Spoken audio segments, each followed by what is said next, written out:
Hello everyone, this is Shomik from HASAN'S IELTS Academy.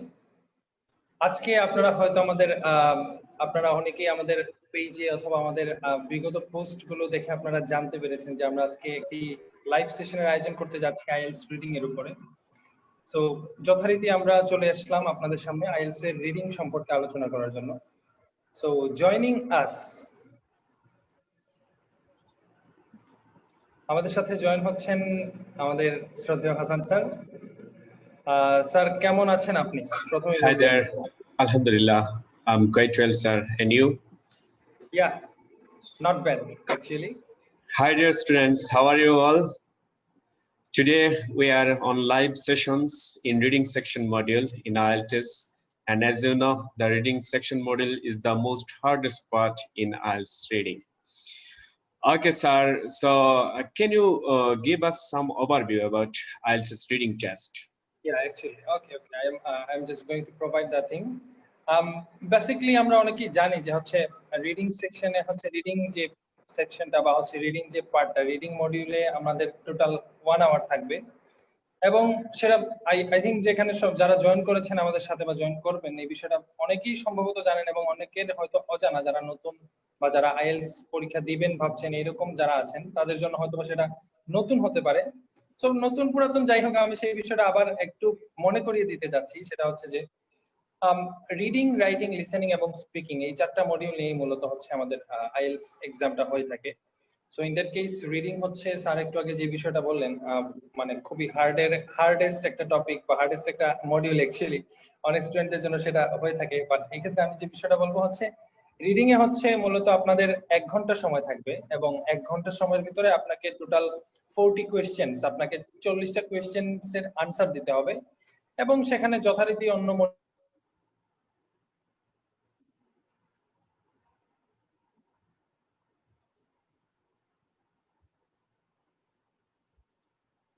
Is there anything wrong there?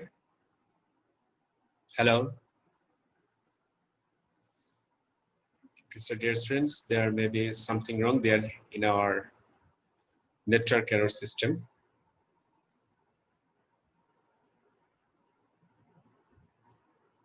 Okay, sir. কিন্তু আসলে problem হয়ে যায়, কারণ এটা আমরা হয়তো আমি স্যারকে যে বিষয়টা বলবো সেটা হচ্ছে আমরা বিগত দিনগুলোতেও এটা দেখেছি। বিভিন্ন মক টেস্ট নেওয়ার সময় বা বিভিন্ন টেস্ট নেওয়ার সময় অনেক স্টুডেন্ট হচ্ছে তারা মানে 10 মিনিট ওনারা হয়তো বা জানেন না বা ওনারা এক্সপেক্ট করেন যে আমরা 10 মিনিট টাইম এক্সট্রা দিব ওনাদেরকে আনসার ট্রান্সফার করার জন্য। সো ইন দ্যাট কেস আসলে এটা কিন্তু আসলে হয় না, ওনাদেরকে 1 ঘন্টার ভিতরেই যা করেন সেটা করে নিতে হবে টোটাল 1 ঘন্টার ভিতরে। আর মোস্ট ইম্পর্টেন্টলি আরেকটা জিনিস অ্যাড করতে যাচ্ছি, সেটা হচ্ছে যে মানে রিডিং যদি ভালো আপনি রেজাল্ট করতে চান, প্র্যাকটিসের কোনো বিকল্প নেই।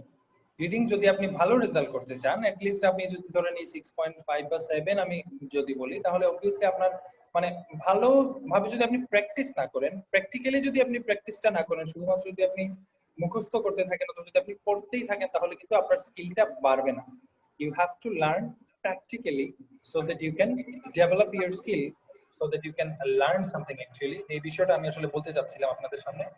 আর বেশি বেশি আপনারা নিউজ পেপার গুলো পড়বেন, বিভিন্ন সায়েন্টিফিক জার্নাল, তারপর হচ্ছে বিভিন্ন রিসার্চ বেসড পেপার গুলা, এইগুলা পড়তে পারেন। বিভিন্ন সময় এই জায়গাগুলো থেকে কিন্তু বিভিন্ন এসে বা বিভিন্ন প্যাসেজ গুলো আসলে মানে নিয়ে আসা হয়ে থাকে। সো এই বিষয়গুলো সায়েন্স রিলেটেড বা টেকনোলজিক্যাল রিলেটেড বিষয়গুলো, হিস্ট্রি রিলেটেড আসতে পারে, অ্যানিমেল রিলেটেড আসতে পারে, এই বিষয়গুলোর সাথে আসলে আপনাদের একটু মানে ইউজ টু হয়ে যেতে হবে। এতে করে হবে কি আপনারা মনে করেন ফার্দার বা ইন ফিউচার যদি আপনি রিডিং এর কোনো পরীক্ষা দিতে চান বা এই বিষয়গুলো যদি আগে থেকে আপনার প্র্যাকটিস করা থাকে, আপনি সে জায়গায় কোনো আসলে প্রবলেমে পড়বেন না। এই হচ্ছে আসলে মূল কথা। সো এবার আমি একটু দেখতে চাচ্ছি আসলে আমাদের সাথে কারা কারা জয়েন করেছেন, ফেসবুকে আমাদের সাথে কারা কারা জয়েন করেছেন সেই বিষয়টা আমি একটু এনশিওর হয়ে যেতে চাচ্ছি। এখানে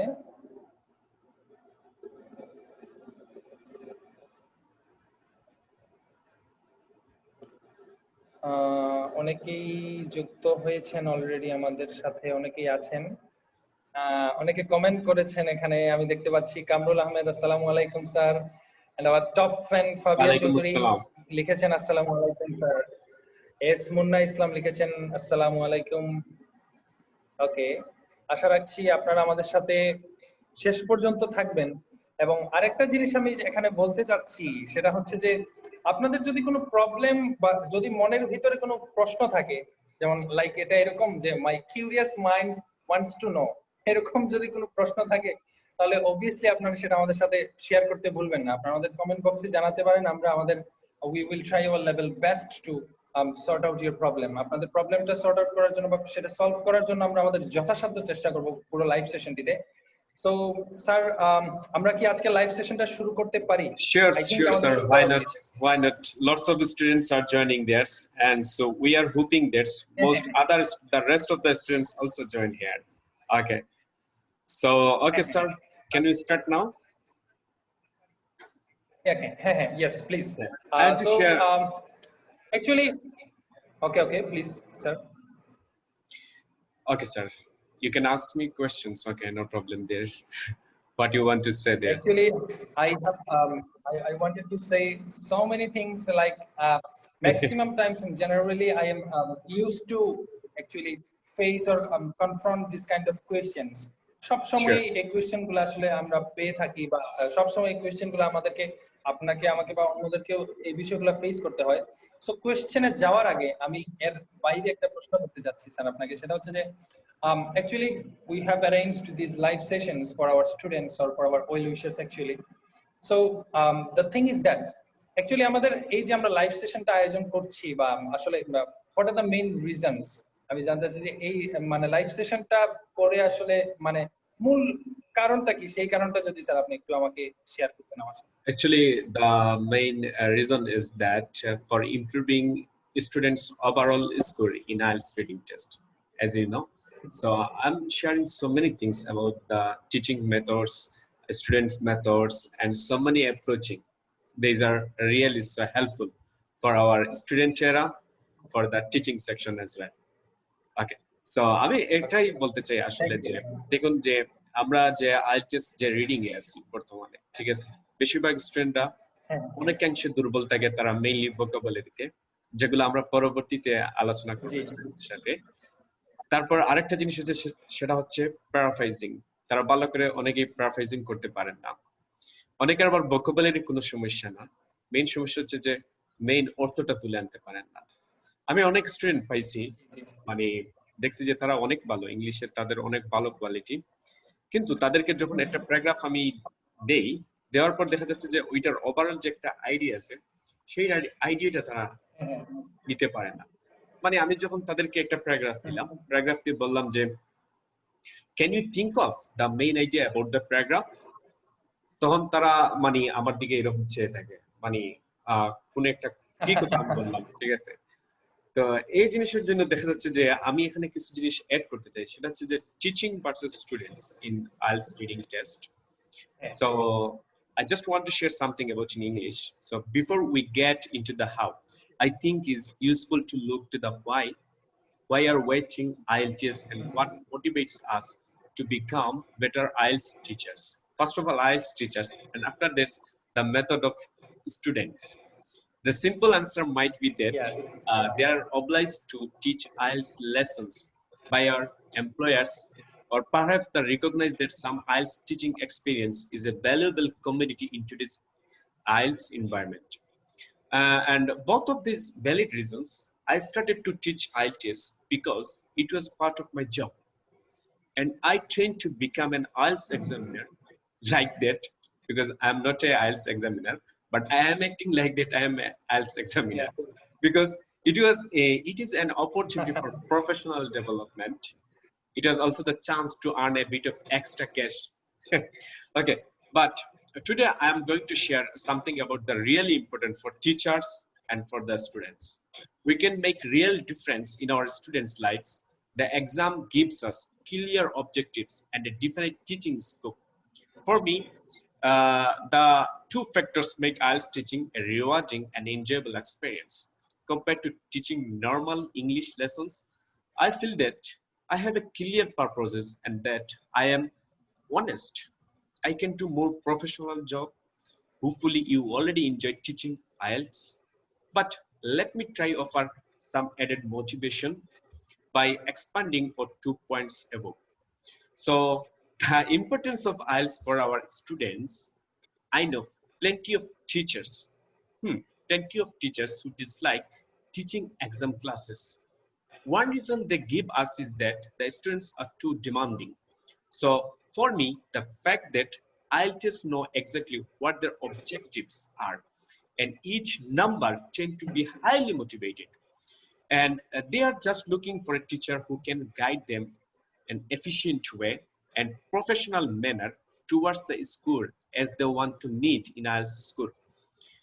In my experience, if I can gain the trust of my students and show them that I know what I'm doing, IELTS classes are a pleasure to teach. And when they do practice IELTS tests, our demanding students are relieved, maybe even overjoyed. আমি actually এখানে বুঝাতে চাচ্ছি এটাই যে আমরা যখন স্টুডেন্টকে sorry আমরা যখন স্টুডেন্টকে IELTS শেখাই, বিশেষ করে রিডিং বলতে, আমরা তাদেরকে অনেক সময় কি করি, কিছু টেকনিক শিখিয়ে ফেলি যেটা অ্যাকচুয়ালি মুঠেই কিনা তার জন্য সুখকর নয়। আমরা সেটা শেখাবো যেটা তার স্কিলটা বাড়িয়ে ফেলে, যেমন clear teaching objectives and scope. আপনার টিচিং এর প্রতি একটা ক্লিয়ার অবজেক্টিভ থাকা লাগবে, যে অবজেক্টিভ দ্বারা স্টুডেন্টকে সহজেই সুন্দর করে আপনি কি করতে পারবেন, বোঝাতে পারবেন যে অ্যাকচুয়ালি মেইন ওভারঅল আইডিয়াটা কি। যেমন আমি ক্লিয়ার অবজেক্টিভ টিচিং বলতে এটাই বলছি যে just as IELTS students know how exactly what they are, objectives are IELTS teacher could know exactly the students properly to the rest. Teaching someone a second language is a huge task. আমরা জানি যে আপনি যখন কাউকে একটা second language বোঝাতে যাবেন, যেহেতু আমাদের ফার্স্ট ল্যাঙ্গুয়েজ হচ্ছে বাংলা, সো বাংলার পরে যখন আমরা কাউকে ইংলিশ শেখাতে যাই তখন এটা একটা বড় একটা জিনিস হয়ে যায় আমাদের জন্য। We can prepare for certain types of questions and certain topics that regularly appear, and we can train our students to use certain methods, exam techniques, while some others may feel of quite restrictive. I enjoy the clarity and direction that test gives us.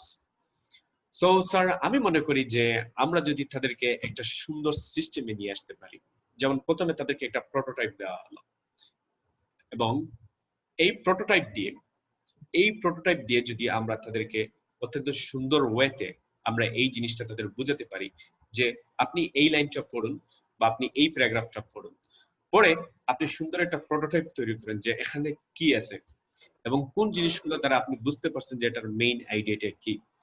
যখনই একজন স্টুডেন্টকে তার main idea তাকে বলা হবে এবং সে ওই idea মোতাবেক যদি সে চলতে পারে, তাহলে দেখবেন যে তার রিডিং নিয়ে কোনো ধরনের কি থাকবে না, কোনো সমস্যা থাকবে না।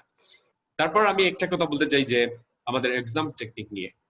So if our main aim is to help students to pass the IELTS test as quickly as possible, I think we need to get the grip with exam technique straight away. So exam technique টা আমাদের অবশ্যই দরকার, ঠিক আছে, কারণ exam technique ছাড়া একজন student তার কনফিডেন্স বাড়বে না। এবং প্রত্যেকটা জিনিসের যখন সে টেকনিক জেনে যাবে, প্রতিটি আলাদা ইন্ডিভিজুয়াল জিনিসের, তখন সে তার কাছে জিনিসটা আরো ইজি থাকবে। তখন সে যে মেইন পয়েন্টগুলো বানাবে বা মেক করবে, সেটি বানাতে সে আর হিমশিম খাবে না। It seems pointless to me allow students to write essays. একটা জিনিস এড করতে যাচ্ছি, Sure. একটা জিনিস এড করতে যাচ্ছি মাঝখানে, actually sorry for the interruption. No, sir. সেটা হচ্ছে যে আপনি যে বিষয়টা বললেন, মানে প্রত্যেকটা বিষয়টা হচ্ছে যে স্টুডেন্টদের প্রত্যেকটা সেকশনের উপরে, মনে করুন যে সে যদি বুঝতে পারে বা একজন স্টুডেন্ট যদি বুঝতে পারেন উনি হচ্ছে যে সেটা কিভাবে আনসার করবেন, লাইক তিনি লিস্ট অফ হেডিংসটা কিরকম করবেন, উনি সেন্টেন্স কমপ্লিশনটা কিরকম করবেন। ম্যাক্সিমাম টাইম আসলে আমরা যেটা মানে ফেস করে থাকি সেটা হচ্ছে যে আপনার অনেকে বলে থাকেন যে স্যার আমি আসলে প্যারাগ্রাফ হেডিংসটা আমি পারছি না, অনেকে বলে থাকেন সেন্টেন্স কমপ্লিশনটা পারছি না। এটা আসলে মানে প্রবলেমটা হচ্ছে কি, আসলে অনেক সময় সেটা বোঝাটা খুবই কষ্টসাধ্য হয়ে পড়ে, যে আসলে তারা মানে প্রশ্ন বুঝছেন না, নাকি কিভাবে আনসার করবেন সেটা বুঝছেন না, নাকি আনসারটা কোথা থেকে আসবে সেটা বুঝছেন না। এই হচ্ছে আসলে মেইন প্রবলেমটা আসলে স্যার আমি যেটা বলতে যাচ্ছিলাম। শিওর এটার জন্য আমি আপনার সাথে একটা জিনিস এখন শেয়ার করতে যাচ্ছি যেটা স্টুডেন্টের জন্য খুবই ভালো হবে। আমি শেয়ার জিনিসটা, হ্যাঁ, শেয়ারিং এর জন্য আমি আগেই বলছি যে আমাদের যে জিনিসটা করা লাগবে সেটি হচ্ছে গিয়ে যে প্রত্যেকটা প্রোটোটাইপ সম্বন্ধে স্টুডেন্ট বোঝানো লাগবে, এবং প্রত্যেকটা টাইপ কোন অ্যাঙ্গেলে আসে এবং কোন অ্যাঙ্গেলে সে করতে হবে সেই অ্যাঙ্গেলটা যদি আমরা তাদেরকে আগে আলোচনা করি, এবং তাদেরকে বোঝানো লাগবে যে জি জি আইএলটিএস রিডিং টেস্টে কিন্তু তোমরা হুবহু জিনিসগুলা পাবে না, যেটা কোয়েশ্চনে বলা হবে, প্রশ্নে যেটা হ্যাঁ বলা হবে সেই অবিকল জিনিসগুলো তোমরা কখনো এক্সপেক্ট করবে না যে আমার কোথায় আসবে, আমার প্যাসেজে গিয়ে আসবে। সব সময় সেখানে আপনাকে সিনোনিম দিবেই হ্যাঁ অথবা প্যারাফ্রেজিং করে আপনাকে কি করবে, আনসারটা দিতে হবে।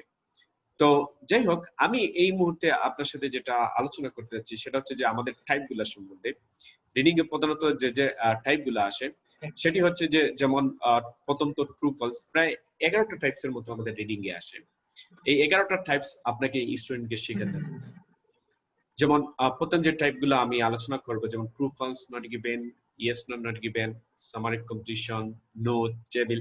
সামারি কমপ্লিশনের মধ্যে আবার অনেক অনেক ধরনের আছে। There are different types of completion in summary, like that: note, table completion, diagram level, flowchart completion, like that. Okay, তারপর আছে যে অত্যন্ত কঠিন আরেকটা জিনিস, মাল্টিপল চয়েস কোয়েশ্চেন। তারপর আছে প্যারাগ্রাফ হেডিংস অথবা লিস্ট অফ হেডিংস, যেটা এটাও আরেকটা কঠিন। প্যারাগ্রাফ কন্টেন্টস আছে, short answer questions, sentence ending, match headings, match features, classification, match information, like that.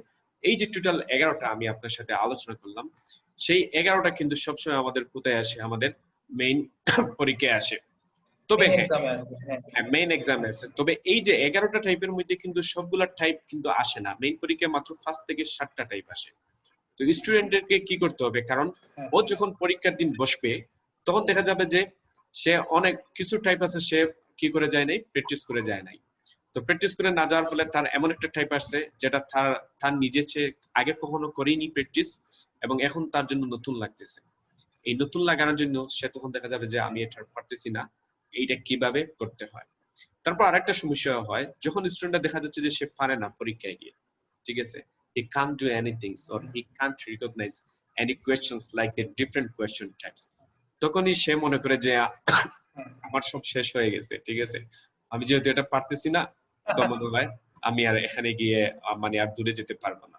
তো সেজন্য আমি তাদেরকে বলি যে সব সময় স্টুডেন্টকে আগে তাদেরকে টাইপটা শিখাতে হবে, এবং কোনটা কোন টাইপে আমাদের কি করা লাগবে, অ্যাপ্রোচ করা লাগবে, সেই জিনিসটা তাদের আগেই আনসার করতে বলে হবে দিতে হবে।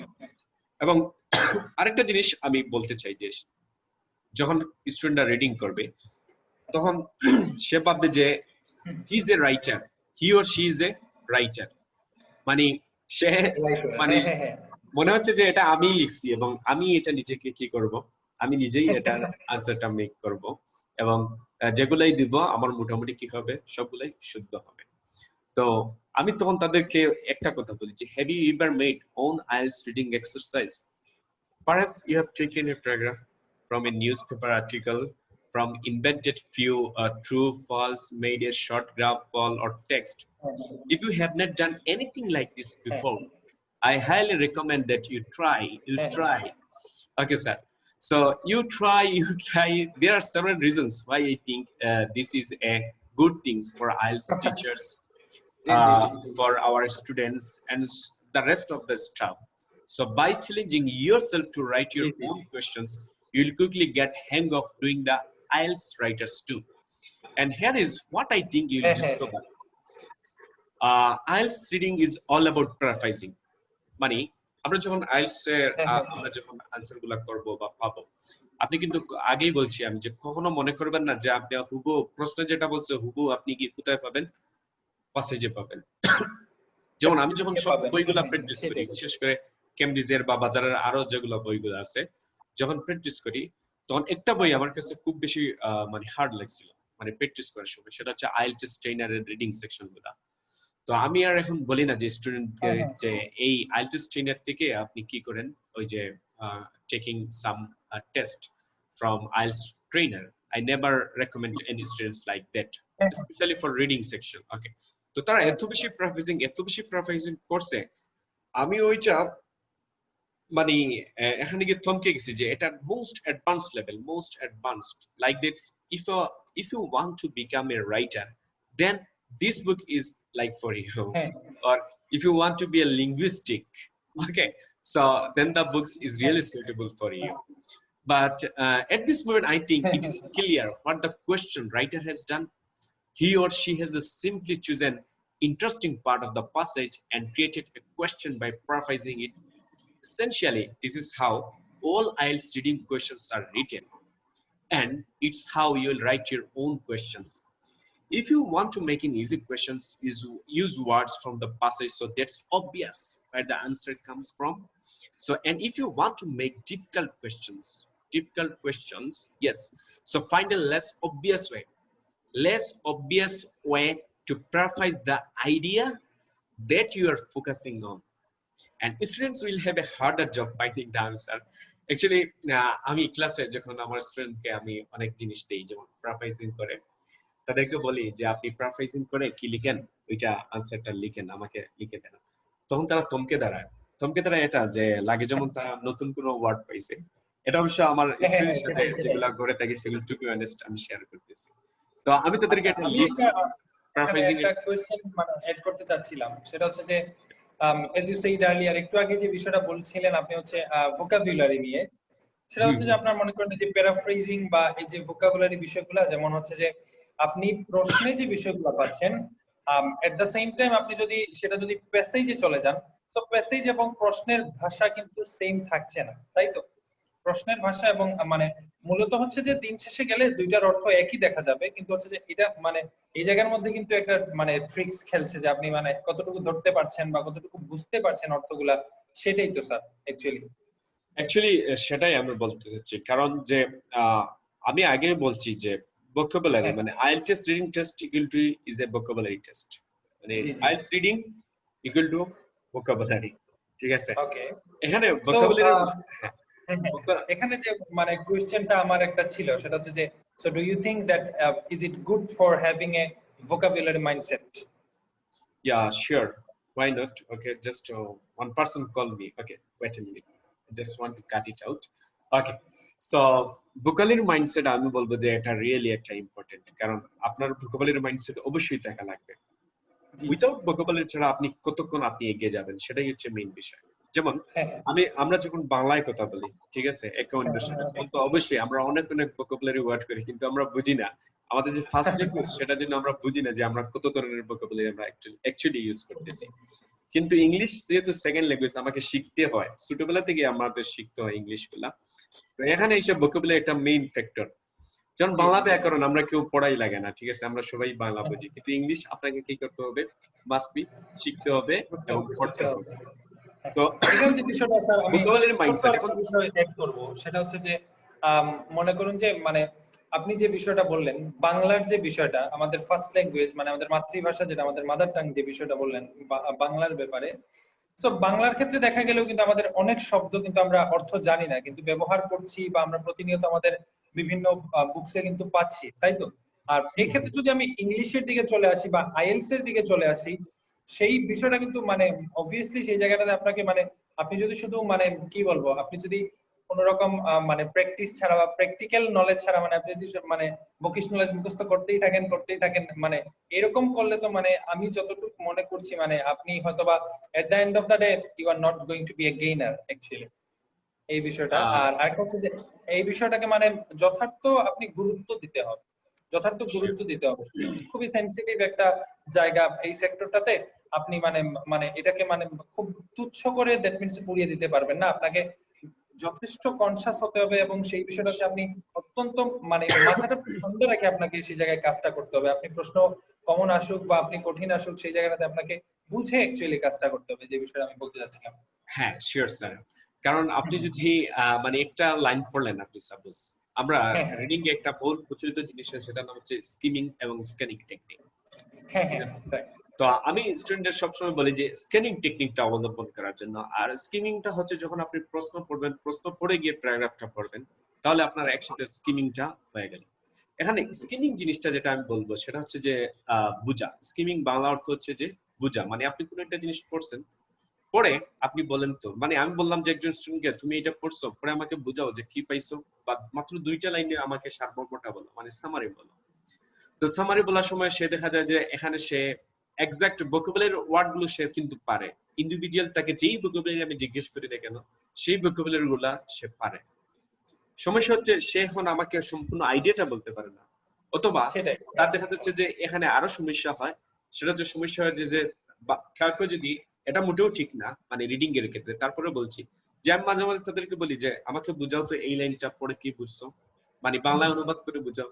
তখন দেখা যাচ্ছে অনুবাদ ক্ষেত্রেও তাদের সমস্যা। তো এই সমস্যাটা কেন, হ্যাঁ এই সমস্যাটা আমাদের কেন তৈরি হয় সেটা হচ্ছে মানে মেইন অ্যাকচুয়াল থিং। এই সমস্যা তৈরি হয় এজন্যই যে আমরা প্রতিনিয়ত ইংলিশ পড়ি না কিন্তু, ঠিক আছে? দেখা যাচ্ছে যে আমি আইএলটিএস করার জন্য ইংলিশে ভর্তি হয়েছি, কিছুদিন স্পোকেন করেই আমি আইএলটিএস ভর্তি হয়েছি, কিন্তু তার আগে আমি ভুলেও ডেইলি স্টার কি করি নাই, একদিন নিয়ে বাসায় পড়ি নাই, ঠিক আছে? অথবা কোনো ইংলিশ অ্যাপস যেটা বর্তমানে অ্যান্ড্রয়েডে আমরা অনেকেই ইউজ করে থাকি, সেগুলো আপনি ভুলেও কখনো কি করেন নাই। ইংলিশ নিউজ পেপার তো দূরের কথা, ভুলেও সে কি করে নাই ওই যে এগুলা ইনস্টল করে নাই। তো এই জন্য দেখা যাচ্ছে যে হঠাৎ করে সে যখন আইএলটিএস রিডিং এর মতো একটা জিনিসের যখন হঠাৎ করে সে কি করে ওই যে প্রবেশ করে, তখন দেখা যাচ্ছে আমাকে একজন ডিস্টার্ব করতেছে তাকে, তো তখন দেখা যাচ্ছে যে তার খুব বেশি অসুবিধার সম্মুখীন হচ্ছে, ঠিক আছে? সো মানে এটা হয়ে যাচ্ছে, মনে করুন যে আপনি মানে সাঁতার জানেন না, বাট আপনাকে ছেড়ে দেওয়া হয়েছে একটা মানে সমুদ্রে, আটলান্টিক মহাসাগরে, এরকম কিছু। শিওর শিওর এটাই বলতে পারেন। So I want to share something about that. So I mentioned here from a lot of students who have what I call grammar mindset. So their main concerns when preparing for the IELTS test is to learn complex grammatical structure, and that's the wrong way. You are just entered the IELTS sections, but you learn only the complex grammatical structures. Is it important for you? Not yet. I don't think so. That the hook will impress the examiner. মানে তাদের main উদ্দেশ্য হচ্ছে যে আমি কঠিন কঠিন জিনিসগুলো use করবো, এক্সামিনারকে আমি খুশি করবো। I don't think so, because it does not work there. So students with grammar mindsets also tend to place too importance on linking words, and they often ask teachers to give them list of phrases for any essay. Okay, so I'm not going to the writing sections. I'm just staying in the reading section. But I want to share something about the writing. So writing এর জন্য তো sir আমরা হয়তোবা in ফিউচারে আলাদা session থাকবে। আমরা না হয় রাইটিং এ না গিয়ে আমরা রিডিং এই থাকি। Sure, sir. এবং আমি মনে করি কি this way of thinking, because I had a grammar mindset when I study my HSC level. I have a really grammar mindset, but not now. Not I just I'm used to on the vocabulary mindset, because I think that vocabulary is all of the things to express your expression. Okay, so the problem is that IELTS examiners are trained to use scoring criteria, and they think so always the different things about you. So vocabulary mindset, the characteristics of the mindset, এবং আমাদের priority যেটা হচ্ছে যে answer the questions well. যে কোনো কোয়েশ্চেনই আসুক না কেন আমরা কি করব, তার টেকনিকটা জানবো এবং তার মেইন যে মতভেদটা আছে, মেইন যে সামারিটা আছে, সেটা অবশ্যই জানতে হবে। whether in the writing or speaking test, which means that ideas are কে মানে আমি মনে করি যে যে কোনো প্যারাগ্রাফটা আপনি পড়েন না কেন, এখানে আপনার কি লাগবে? আইডিয়া লাগবে। So ideas are expressed using vocabulary, মানে আপনি যেগুলো আইডিয়াই আপনার কাছে আসুক না কেন, এগুলা দ্বারাই আপনার ভোকাবুলারিকে কি করতে হবে? আপনাকে এক্সপ্রেস করতে হবে। আরেকটা জিনিস স্যার আমি দেখলাম, মানে কোশ্চেন ছিল স্যার আপনার কাছে, সেটা হচ্ছে যে লাইক স্টুডেন্টসরা তো বিভিন্ন সময় বিভিন্ন সমস্যা, যেমন আপনি একটু আগে বললেন বিভিন্ন সমস্যার সম্মুখীন হয়ে থাকেন ওনারা। সো এই ক্ষেত্রে মানে অ্যাকচুয়ালি ওনারা মনে করুন যে মানে একজন, সাপোজ আমি একটা এক্সাম্পল আপনাকে দিচ্ছি, জাস্ট মনে করুন একটা এক্সাম্পল এরকম যে একজন স্টুডেন্ট এসে আপনাকে বা আমাদেরকে বললেন যে স্যার আমি তো 2 ঘন্টা 3 ঘন্টা সময় রিডিং এ ব্যয় করছি, বাট আমি তো মানে কিছু বুঝতে পারছি না, বা আমি মানে আমার দ্বারা হচ্ছে না, বাট এটা আসলে কেন? তখন উনি এরকম ভাবে একটা প্রশ্ন করতে পারেন। সো প্রশ্নটার আমি আনসারটা আপনার কাছে আসলে চাচ্ছি না, সেই ক্ষেত্রে সেই জায়গায় দাঁড়িয়ে আমি আসলে বলতে চাচ্ছি যে how can we teach them properly, like how can we teach them sequential.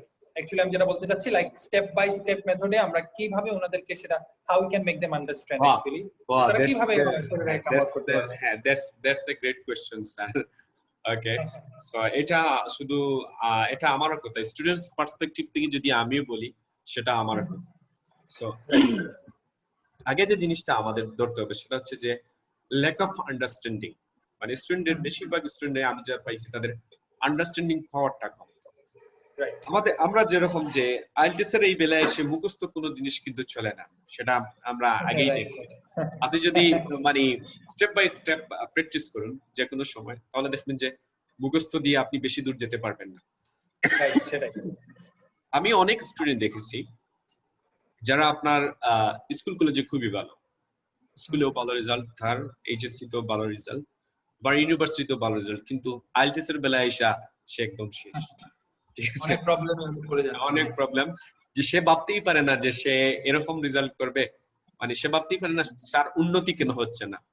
আর বিশেষ করে যেটা জন্য তারা বিশেষভাবে তারা পতিত হয়, সেটা হচ্ছে গিয়ে যে তার রাইটিং এবং পরে হচ্ছে রিডিং সেকশন। রিডিং সেকশন হচ্ছে যে আমি দেখলাম যে তার কাছ থেকে যে জিনিসটা আমি পাই না, সেটা হচ্ছে যে সে একটা জিনিস পড়ছে, পরে ওটা বুঝতে পারে না যে অ্যাকচুয়ালি এখানে কি চাওয়া হয়েছে। এই যে আন্ডারস্ট্যান্ডিং এর, এই যে আন্ডারস্ট্যান্ডিং এর যে অভাবটা তার মধ্যে রয়ে গেছে, এই আন্ডারস্ট্যান্ডিং পাওয়ারটা আমরা টিচাররা কি করতে হবে, তাদের বাড়াতে হবে। এবং আমি অল টাইম তাদেরকে একটা প্রোটোটাইপ ফলো করি, যে প্রোটোটাইপ মধ্যে মানে ইম্পর্টেন্স অফ প্যারাফ্রাইজিং জিনিসটা অবশ্যই থাকতে হবে। যেমন if you want a quick way, something like that, importance of paraphrasing, মানে প্যারাফ্রাইজিং এই জিনিসটা অনেকে বুঝতে পারে না। আমি স্টুডেন্ট একটু বাংলায় বোঝাই অনেক সময় ক্লাসে, যে প্যারাফ্রাইজিং হচ্ছে যে সেম কথাটা যেটা আপনাকে দেওয়া হয়েছে ওইটার সেম কথাটা হচ্ছে প্যারাফ্রাইজিং। আমার প্যারাফ্রাইজিং কিন্তু শুধু একভাবে হয় না, শুধু সিনোনিম চেঞ্জ করেই কিন্তু প্যারাফ্রাইজিং হয় না। তো স্টুডেন্টদের যে জিনিসটা সবচেয়ে বেশি মানে তাদেরকে ভুগায়, সেটা হচ্ছে প্যারাফ্রাইজিং জিনিসটা। অনেক স্টুডেন্ট আছে ভোকাবুলারি ভালোই জানে, সে অ্যান্টোনিম গুলাও জানে, ইভেন সিনোনিম গুলাও জানে, কিন্তু প্যারাফ্রাইজিং টেকনিকটা সে জানে না। ঠিক আছে, তো প্যারাফ্রাইজিং হচ্ছে যে সেম কথাটা অন্য সিনোনিম দ্বারা, এটা সিনোনিম দ্বারাও হতে পারে, অ্যাক্টিভ থেকে প্যাসিভ দিয়েও হতে পারে, আবার অ্যাক্টিভ থেকে প্যাসিভ দিয়ে হতে পারে, আবার আজকে মনে হয় স্যার সারা অনেক কল চলে আসছে। ঠিক আছে, okay, sorry for that dear students, আমাদের অনলাইনে যারা আছেন। ঠিক আছে, so students calls me a lot. Okay, আমরা ছিলাম প্যারাফ্রাইজিং এ। তো প্যারাফ্রাইজিং এ হচ্ছে গিয়ে যে শুধু একভাবে না, শুধু সিনোনিম ইউজ করে আপনি প্যারাফ্রাইজিং করতে পারবেন না। প্যারাফ্রাইজিং এর হচ্ছে তিনটা নিয়ম। প্রথমটা হচ্ছে যে আপনি সিনোনিম ইউজ করে প্যারাফ্রাইজিং করতে পারবেন। তারপর হচ্ছে রিভার্স ওয়ে। রিভার্স ওয়ে দ্বারা আপনাকে কি করতে হবে, প্যারাফ্রাইজিং করতে হবে। রিভার্স ওয়েটা হচ্ছে গিয়ে যে অ্যাক্টিভ টু প্যাসিভ অথবা প্যাসিভ টু অ্যাক্টিভ, যেটাকে আমরা রিভার্স ওয়ে বলে থাকি। এবং নাম্বার 3 হচ্ছে গিয়ে ওয়ার্ড ফরমেশন চেঞ্জ করে। যেমন আমরা কোয়েশ্চনে পাইলাম একটা জিনিস আছে বাড়বে, ওইটাকে প্যাসেজের মধ্যে আপনাকে এমন অ্যাঙ্গেলে দিবে যে নাউন করে দিবে। ঠিক আছে, এখন আপনি যদি ওয়ার্ড ফরমেশনটা না চিনতে পারেন, তাহলে আপনার জন্য অবশ্যই কি হবে, সমস্যা হবে। So I want to share something about that. That if you want to a quick way to test someone levels of English, try asking her to paraphrase a simple idea, paraphrase or sentence in as many different way as he or she can. So to take a very simple example, a beginner level student may not be able to offer may not okay sir. To take a very simple example, I just want to share here. A beginner level student may not be able to offer any alternative ways to say hello, how are you? While a native English speaker says, will probably come up with all sorts of alternatives, including formal or informal and slang versions. So IELTS candidates need to be able to use or recognize paraphrasing in both writing text, to paraphrase the question and their own ideas in the reading section, in the speaking test as well, to avoid repeating themselves, and in the reading and listening test, to find here a correct answer. In short, paraphrasing is a skill that requires a good range of the portrait of vocabulary, as well as the ability to use flexibility, and this is exactly the kind of thing that impresses examiners. So I think it's এই জিনিসগুলো যদি paraphrasing আকারে তাদেরকে বোঝানো যায় ভালো করে, তাহলে স্টুডেন্ট অবশ্যই তারা কি করবে, উন্নতি করবে। এবং তিনটা জিনিস আমি রেফার করছি এখানে, সিনোনিম শিখতে হবে অবশ্যই, ওয়ার্ড ফরমেশন চেঞ্জ শিখতে হবে, এবং অ্যাক্টিভ টু প্যাসিভ কিভাবে হচ্ছে সেই জিনিসটা কি করতে হবে আমাদের। এবং টিচার যারা আছে তারা অবশ্যই ভোকাবুলারি মাইন্ডসেট তৈরি করে দিতে হবে স্টুডেন্টের। যেমন আমি আপনার কাছে একটা জিনিস বলতে চাই, সেটা হচ্ছে গিয়ে যে যখন স্টুডেন্টদের আমি রিডিং পড়াই তখন তাদের সামনে আমি স্কিমিংটাও নিয়ে আসি। যেমন আজকে যদি আমি ট্রু ফলস নিয়ে আলোচনা করি, তাহলে প্রথমে আমি স্কিমিংটা নিয়ে আসি যে কিভাবে স্কিমিং করতে হয় তোমরা দেখো। এটা বর্তমানে আমাদের অনলাইন যারা আইএলটিএস করতেছে তারাও পাচ্ছে, এবং যারা আমাদের অফলাইনে ভর্তি হবে সামনের দিকে তারাও পাবে। কারণ এই জিনিসটা ছাড়া এই স্টুডেন্টের কোনোভাবেই এত তাড়াতাড়ি আপনি কি করতে পারবেন না, ইমপ্রুভ করতে পারবেন। স্কিমিং বোঝানোর পরে আমার যেটা বোঝানোর দরকার হয় সেটা হচ্ছে যে স্ক্যানিং। কারণ স্ক্যানিং টেকনিকটা হচ্ছে গিয়ে যে রিডিং কিন্তু একটা স্কিল, ঠিক আছে। এখানে আমি বলবো যে আপনি যতই করেন না কেন, যতই টিপস বা যতই সোর্স অবলম্বন করেন না কেন, দিন শেষে যদি আপনি বুঝতে না পারেন তাহলে আপনার টিপসও কি করবে না, কোনো ধরনের কাজ করবে না। অবশ্যই আপনাকে কি করতে হবে, এই যে বুঝার চাহিদা, ভোকাবুলারি মাইন্ডসেটটা যেভাবে আমরা তৈরি করি স্ক্যানিং দ্বারা, সেই জিনিসটা আপনাকে তুলে নিতে হবে। স্ক্যানিং এর এখানে অনেক, যেমন রিডিং এর আমি দেখতে পাচ্ছি যে রিডিং এর 40টা কোশ্চেনের মধ্যে 15টা কোশ্চেন আছে ডাইরেক্ট স্ক্যানিং দ্বারাই তাদেরকে লোকেট করা যায়, ঠিক আছে। তাহলে যখনই আপনি জাস্ট স্ক্যানিং করবেন এরকম 15টা কোশ্চেন যদি আনসার আপনি পেয়ে যান, তাহলে আপনার এখানে অনেক সময় কি হচ্ছে, অনেক সময় আপনার বাঁচতে পারবে। অনেক স্টুডেন্ট আছে যে রিডিং টেস্ট গুলো তারা সময় কভার করতে পারে না, যেটা আমরা পরবর্তীতে আলোচনা করব। তো এর মেইন কারণটা হচ্ছে যে তারা মেইনলি অনেক সময় তারা নিজেরা কি করে মানে বেশি সময় ওয়েস্ট করে ফেলে রিডিং প্যাসেজ 1 এ। এখন দেখা যাচ্ছে অনেক স্টুডেন্ট মনে করে যে এখানে তো ইজি আছে, তো ইজি গুলো আমি বেশি গিয়ে কি করি, শুদ্ধ বানানোর জন্য সেখানে বেশি সময় নিই। বেশিরভাগ স্টুডেন্ট দেখা যাচ্ছে যে 23-25 মিনিট লাগিয়ে দেয় রিডিং প্যাসেজ 1 এ, যেটা মোটেও ঠিক না। তারপর হচ্ছে কি যে রিডিং প্যাসেজ 2 তে যখন রিডিং প্যাসেজ 1 এ সব 25 মিনিট লাগালো, তার উদ্দেশ্য থেকে রিডিং প্যাসেজ 2 মানে 2 থেকে এরকম টাইম নিবে। তখন যখন 50 মিনিট চলে গেল, তখন তার হুট করে খবর হয় যে আমার এখন রিডিং প্যাসেজ 3 বাকি আছে। এখন আমার হচ্ছে যে আমার হাতে আছে 10 মিনিট সময়, এবং 10 মিনিট সময়কে আমাকে আনসার করতে হবে 14টা কোশ্চেন। হ্যাঁ, কিন্তু তারপরে সে কোনটা আনসারই কি করতে পারে না, ভালো করে দিতে পারে না, তারপর সব মানে এইম করে দিয়ে দেয়, তারপর তো আর কাজ হয় না, ঠিক আছে।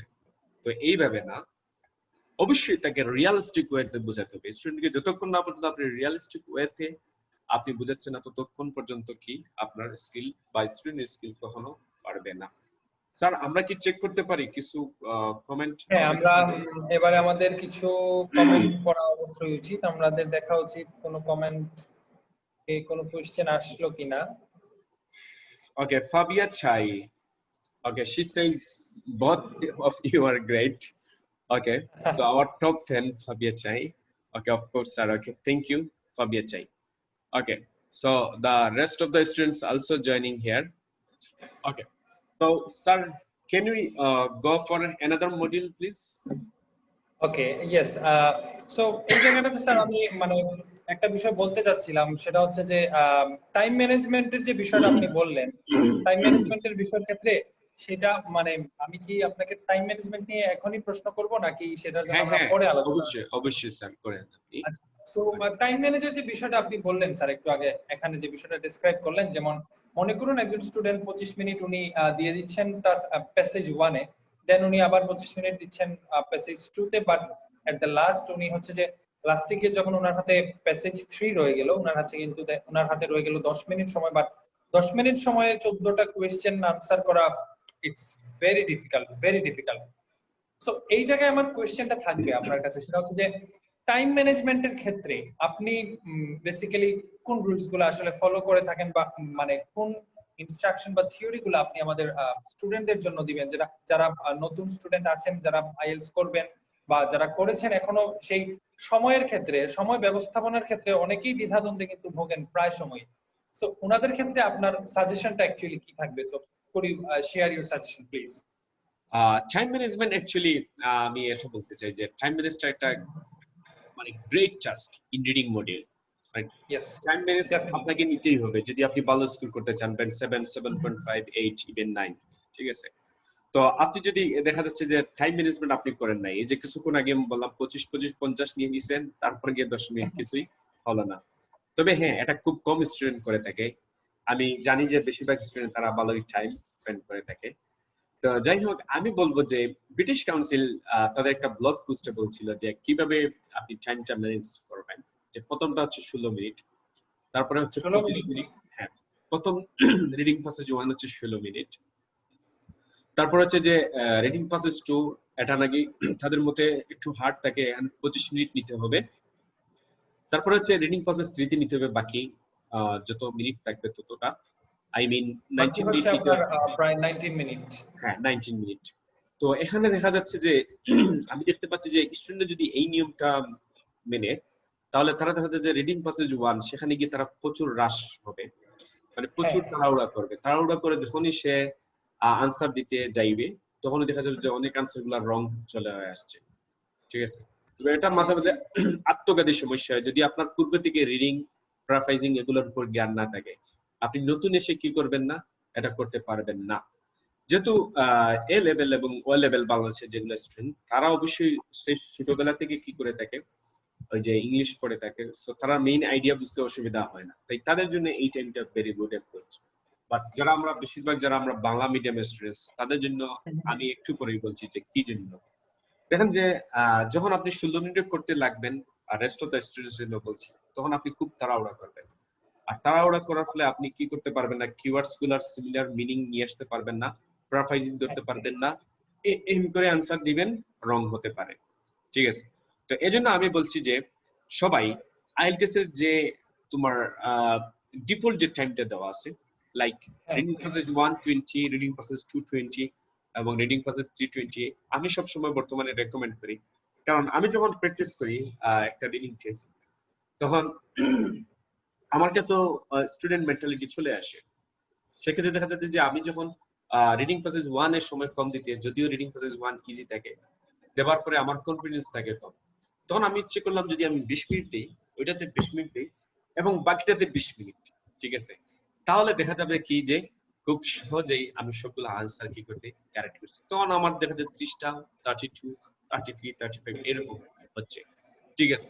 তো যখনই আমি তাড়াহুড়া করি, যখন আমি খুব বেশি রাশাত হই, তখনই দেখা যাচ্ছে যে আমার কিওয়ার্ডস গুলা, তারপরে সিমিলার মিনিং গুলা, যেমন কিওয়ার্ডস ইন দ্য কোয়েশ্চেন যেগুলো আমি নেই, আর সিমিলার ওয়ান দ্য প্যাসেজে যেগুলো আমি মিলাতে যাই, তখন একটা হিন্টস পেয়ে যায়, আর তখন দেখা যায় যে বারবার বারবার বারবার পড়তে হচ্ছে। এটা আমি স্টুডেন্টস মেন্টালিটি থেকে বলতেছি। তো এই জিনিসটা যাতে আমার না হয়, সেজন্য হচ্ছে যে আমি আগেই একটা মাইন্ডসেট তৈরি করব যে আমার জন্য সব সমান, রিডিং প্যাসেজ 1 সমান, 2 সমান, 3 সমান। রিডিং প্যাসেজ 1 এ যদি আমি 20টা 20 মিনিটে এখানে যদি আমি 13টা কারেক্ট করতে পারি, মন্দ কিসের, হ্যাঁ। আর রিডিং প্যাসেজ 2 তে আমি যে 20 মিনিট নিলাম, তার যে টাইম আছে ওই টাইমটি রাখলাম বাবা, এখানে আমি 20 মিনিটে যতটা কারেক্ট করতে পারি। কিন্তু একটা কথা মনে রাখবেন, রিডিং প্যাসেজ 3 অনেক সময় পরীক্ষার হলে কিন্তু ইজি থাকে। এটা কিন্তু আইএলটিএস এর মেইন ব্রিটিশ কাউন্সিল প্রদত্ত যেগুলো আমরা পাই, সেখানে বলা হয়েছে যে এটা বেশিরভাগ সময় কঠিন থাকে, কিন্তু মাঝে মাঝে আমাদের অনেকগুলো সেকশন, মাঝে মাঝে আমরা যেগুলা করে থাকি বা স্টুডেন্টরা আমার সাথে এসে যখন শেয়ার করে, তখন দেখা যায় যে কি তারা ইয়েটা বেশি, মানে রিডিং প্রসেস 3 তে অনেক সময় ইজি আসে। তো আপনি যদি আপনার হাতে 20 মিনিট থাকে আর রিডিং প্রসেস 3 টা এরকম মোস্ট ডিফিকাল্ট না দিয়ে একটু মিডিয়াম রেঞ্জের থাকে, তাহলে তো আপনি খুব সহজেই এখানে কি করতে পারছেন, ওই যে আইডিয়াটা খুব সহজে ভাবে দিতে পারতেছেন। তো আমি মনে করি সেক্ষেত্রে আপনারা কি করবেন, ওই যে 20 মিনিট করে আপনারা প্রত্যেকটাতে স্পেন্ড করবেন। থ্যাংক ইউ সবাইকে, এই জিনিসটা আপনারা মেনে চলবেন।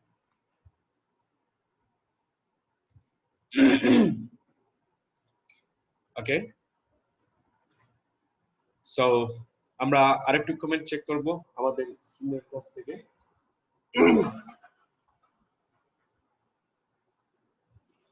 So,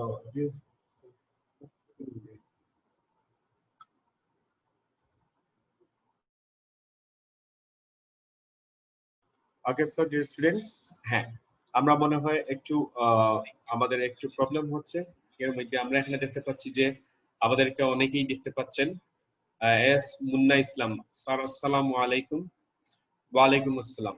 so thank you mister, thank you mister Munna Islam and Abdul Samad Azad.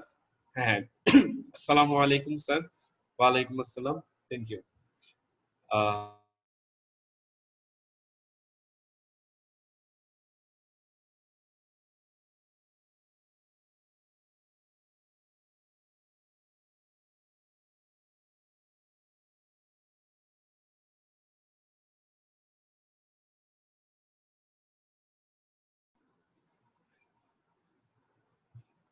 তো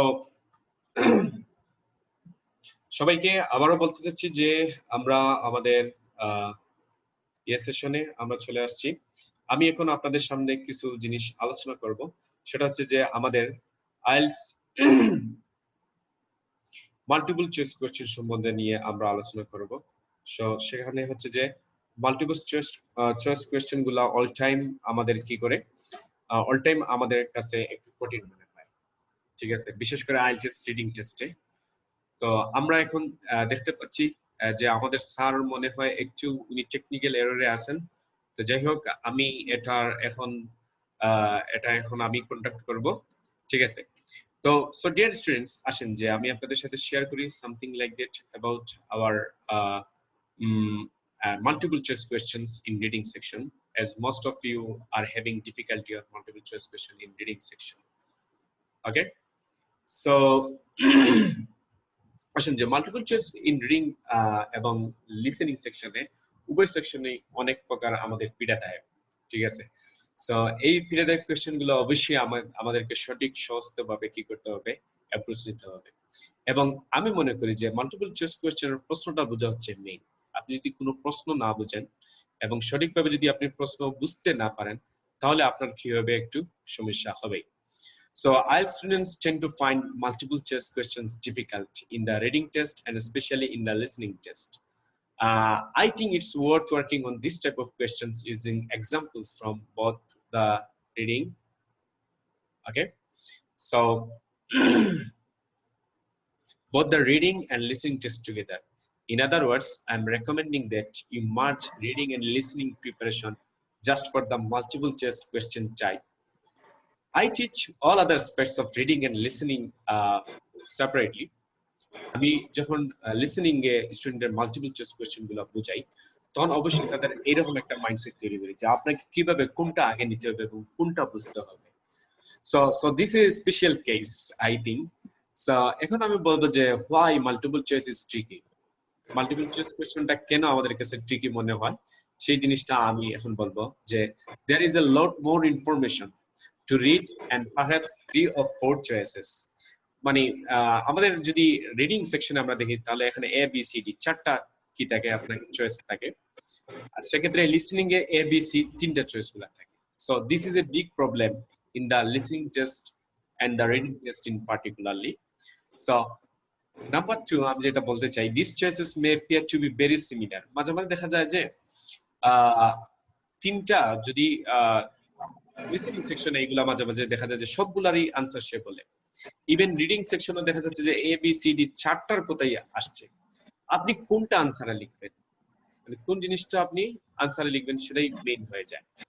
তো সেক্ষেত্রে আমাকে যেটা করতে হবে যে and some of the choices may be there to trick and some of the choices may be there to trick candidates into choosing the wrong answer.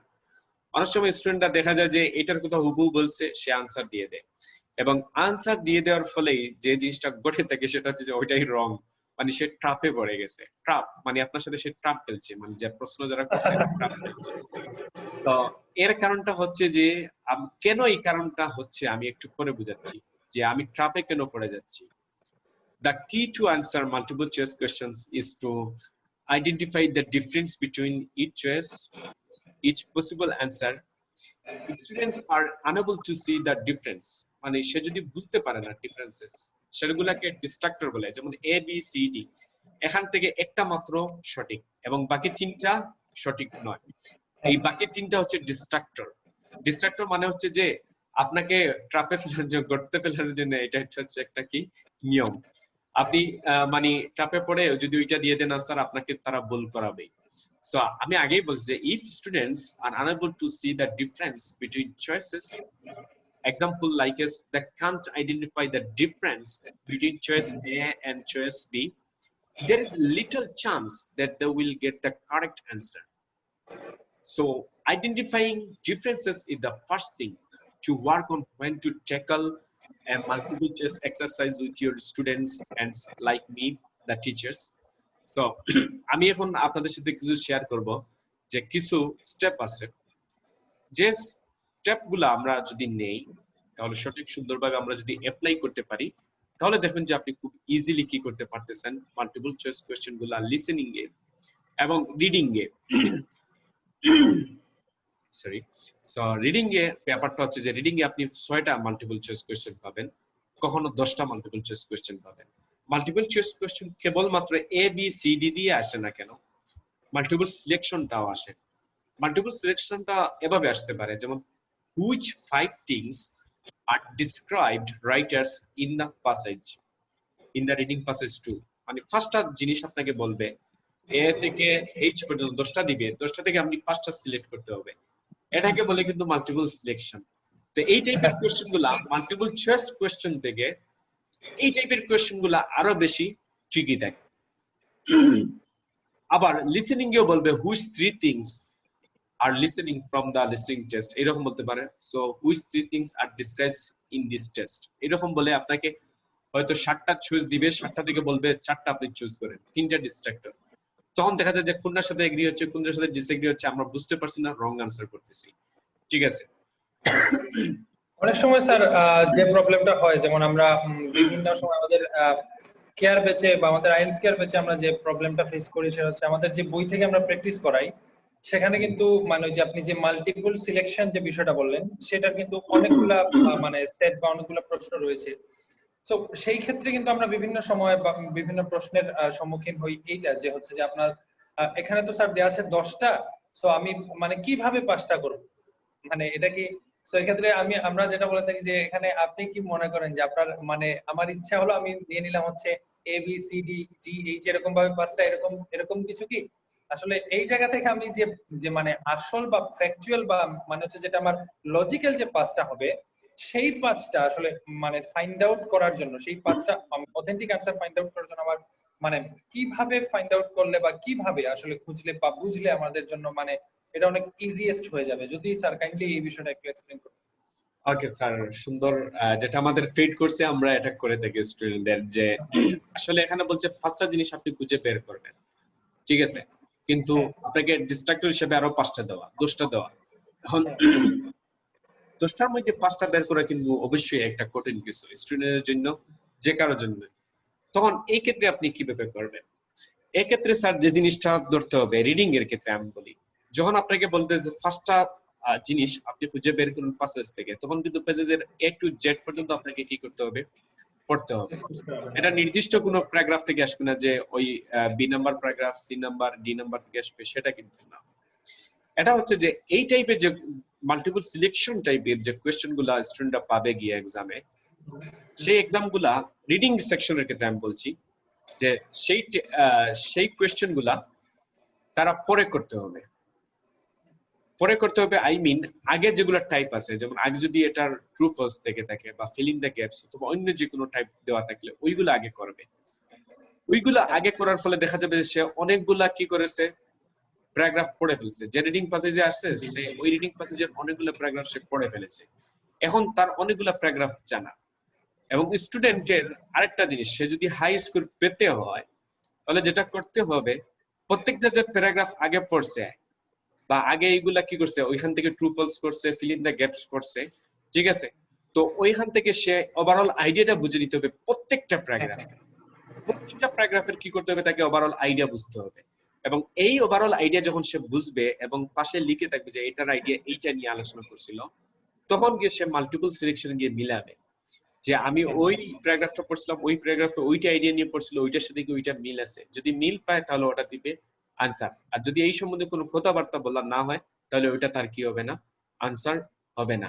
কিন্তু student যদি এখানে স্টুডেন্ট যদি মেইনলি যে বিষয়টা আর কি সেটা হচ্ছে যে আপনার যে প্যারাগ্রাফ গুলা থাকবে সেই প্যারাগ্রাফ গুলা পড়ে ওনাদেরকে মানে মূল থিমটা বুঝে নিতে হবে, আসলে সেই প্যারাগ্রাফ মানে সারাংশ যেটা আমরা বলে থাকি সামারিটা বুঝে নিতে হবে।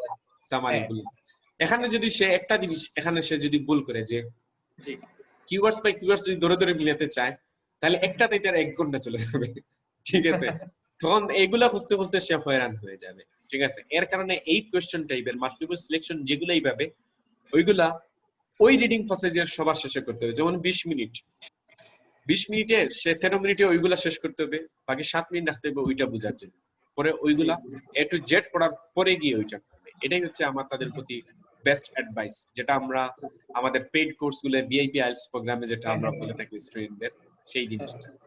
তো আমি আর কিছু আরেকটা জিনিস এখানে কোশ্চেন অ্যাড ছিল করে স্যার, যাই। আমাদের কিছু কোশ্চেন ছিল, যদি আপনি কিছু অ্যাড করেন তারপরে আমি আসলে করতে যাচ্ছি কিছু কোশ্চেন।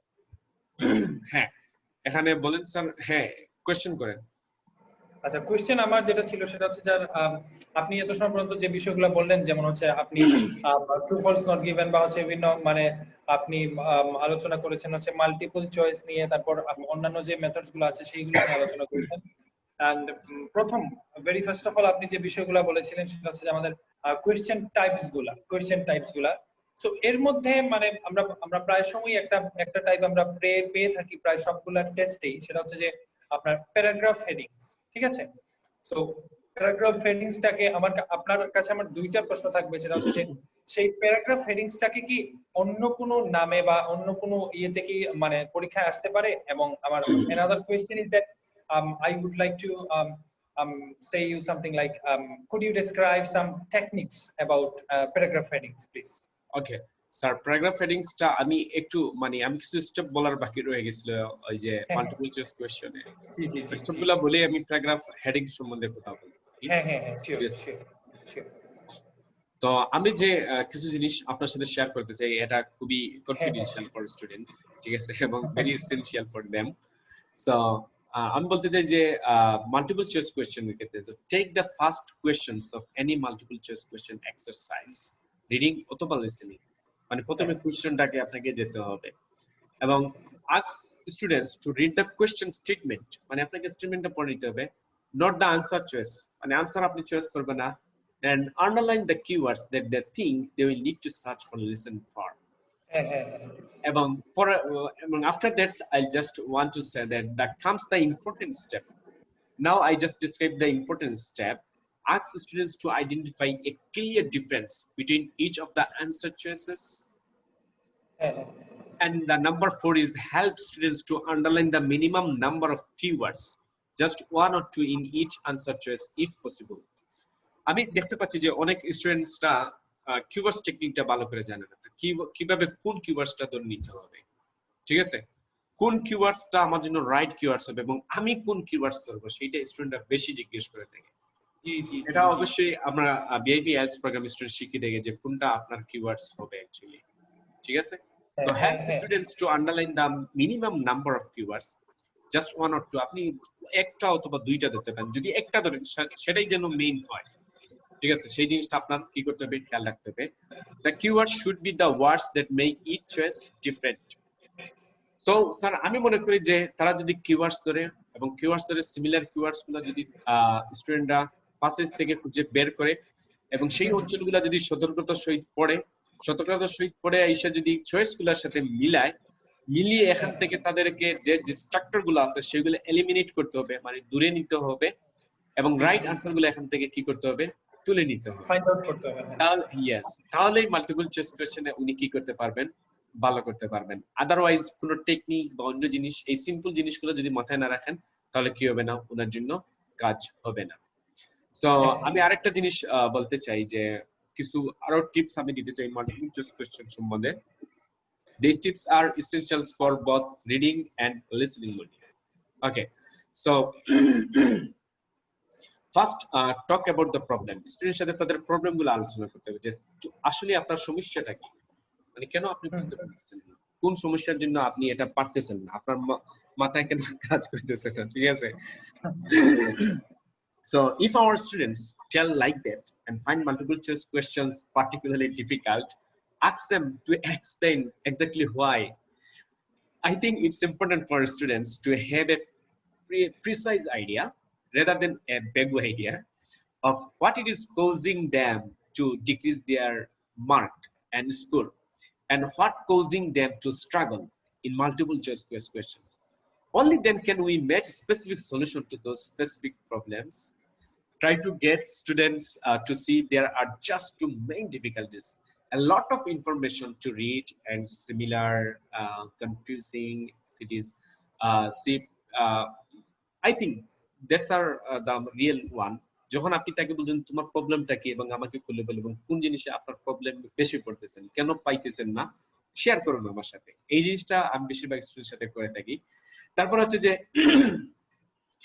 আমি তাদেরকে প্রথমে কিছু ইজি ওয়ান দিই, মানে ইজি ওয়ান বলতে কিছু ইজি টাইপের কোশ্চেন গুলো আগে দিই, যাতে আগে তাকে দেখি যে ইজি টাইপস এর কোশ্চেন গুলো থাকে পাইতে কি কোনো সমস্যা হচ্ছে। যেমন বিশেষ করে অনেক সময় আমি যারা জেনারেল আইএলটিএস রিডিং টেস্ট দিবে তাদের জেনারেল আইএলটিএস টেস্ট রিডিংটা দিয়ে পরীক্ষা করি। So you could also make your own exercises like from IELTS GT reading test. Take a paragraph from a text and write 3 statements about it, 2 of which are false and 1 of which is the correct choice. Use these easy examples first to introduce the ideas content in your book like that, and minimal underlying of the keywords. Must be underlying the keywords. Identify difference between choices and identify anchor words. Anchor words, that means the similar words you just searching for in the text. And build the difficulty level gradually. এবং আমরা আমাদের অনেক difficulty level গুলো আছে, ঠিক আছে, এইগুলো আমাদের কি আমরা অনেক সময় স্টুডেন্টরা এটা তারা নিজেদেরকে নিজে পুশ করে না, ঠিক আছে। এই যে একটা জিনিসের ডিফিকাল্টি আছে, সেই ডিফিকাল্টি খুঁজেই বের করে না, মনে করে যে মানে এটা অনেক বড় কিছু, আমাকে কষ্ট করতে হবে, মানে সে লোড নিতে চায় না, একটা কথা। So when you move on to an academic reading exercise or tricky IELTS listening section, you need to find ways to lower the difficulty level. Here are some ways to do this. Okay, so আমি অনেক সময় স্টুডেন্টের আগে correct answer বলে ফেলি যে এটা হচ্ছে তার কারেক্ট আনসার, আপনি জানতো গিয়ে খুঁজে বের করুন যে আপনি পান কিনা। তখন দেখা যায় যে তাকে কারেক্ট আনসার দেওয়ার পরেও সে খুঁজে বের করতে পারতেছে না, ঠিক আছে। তো এর কারণটা হচ্ছে কি, ওই যে আমি আগেই বলছি যে আন্ডারস্ট্যান্ডিং এর অভাব। তাকে আগে আন্ডারস্ট্যান্ডিং করাইতে হবে, তাকে সারমর্ম বুঝাইতে হবে, তারপর এগুলা বোঝানোর পর সে যে কোনো জিনিস আসুক না কেন খুব সুন্দরভাবে সে কি করতে পারবে, এখান থেকে করে নিতে হবে। সো আরেকটা জিনিস আমি মাল্টিপল চয়েস কোয়েশ্চেন সম্বন্ধে যেটা বলছি যে কম্পাইল মাল্টিপল চয়েস এক্সারসাইজেস, বেশি বেশি আপনাকে এক্সারসাইজ করতে হবে এবং সলিউশন করে নিতে হবে। এবং সবার শেষে যেটা বলবো সেটা হচ্ছে যে লিসেনিং টেস্ট এবং আমাদের রিডিং টেস্টে we can search for keywords in written text, and when only hear the recording ones for listening section. For this reason, I recommend that you start with written exercises, either from IELTS reading or by using written transcript of the recording rather than original audio versions. So don't use the until your students have really got the hang of multiple choice schema. So I think that students jodi eta mene chole, if they obey these kinds of rules, inshallah they'll get a good score in reading test as well as the multiple choice questions. Yeah, definitely. Okay sir, আমরা মনে হয় একদম last পর্যায়ে চলে আসছি। আপনি বলছিলেন যে আমাদের লাস্ট পর্যায়ে চলে আসছি। আমার ছোটখাটো কিছু কোয়েশ্চেন ছিল যেগুলো আসলে আমি এগুলা বলতে গেলে আমার কোয়েশ্চেন পার্সোনালি হচ্ছে যে আমরা মানে দীর্ঘদিন যাবত বা প্রতিদিনই যে কোয়েশ্চেনগুলা আসলে কনফ্রন্ট করে থাকি বা ফেস করে থাকি, এই কোয়েশ্চেন গুলাই আসলে আমরা আসলে আজকে মানে স্যার এখানে একজন আমাদেরকে আমাদের ফেসবুকে মনে হয় কমেন্টটা আমাদের চেক করা উচিত। কমেন্ট জি একটু চেক করবেন কি? হ্যাঁ এখানে একজন লিখেছেন হচ্ছে,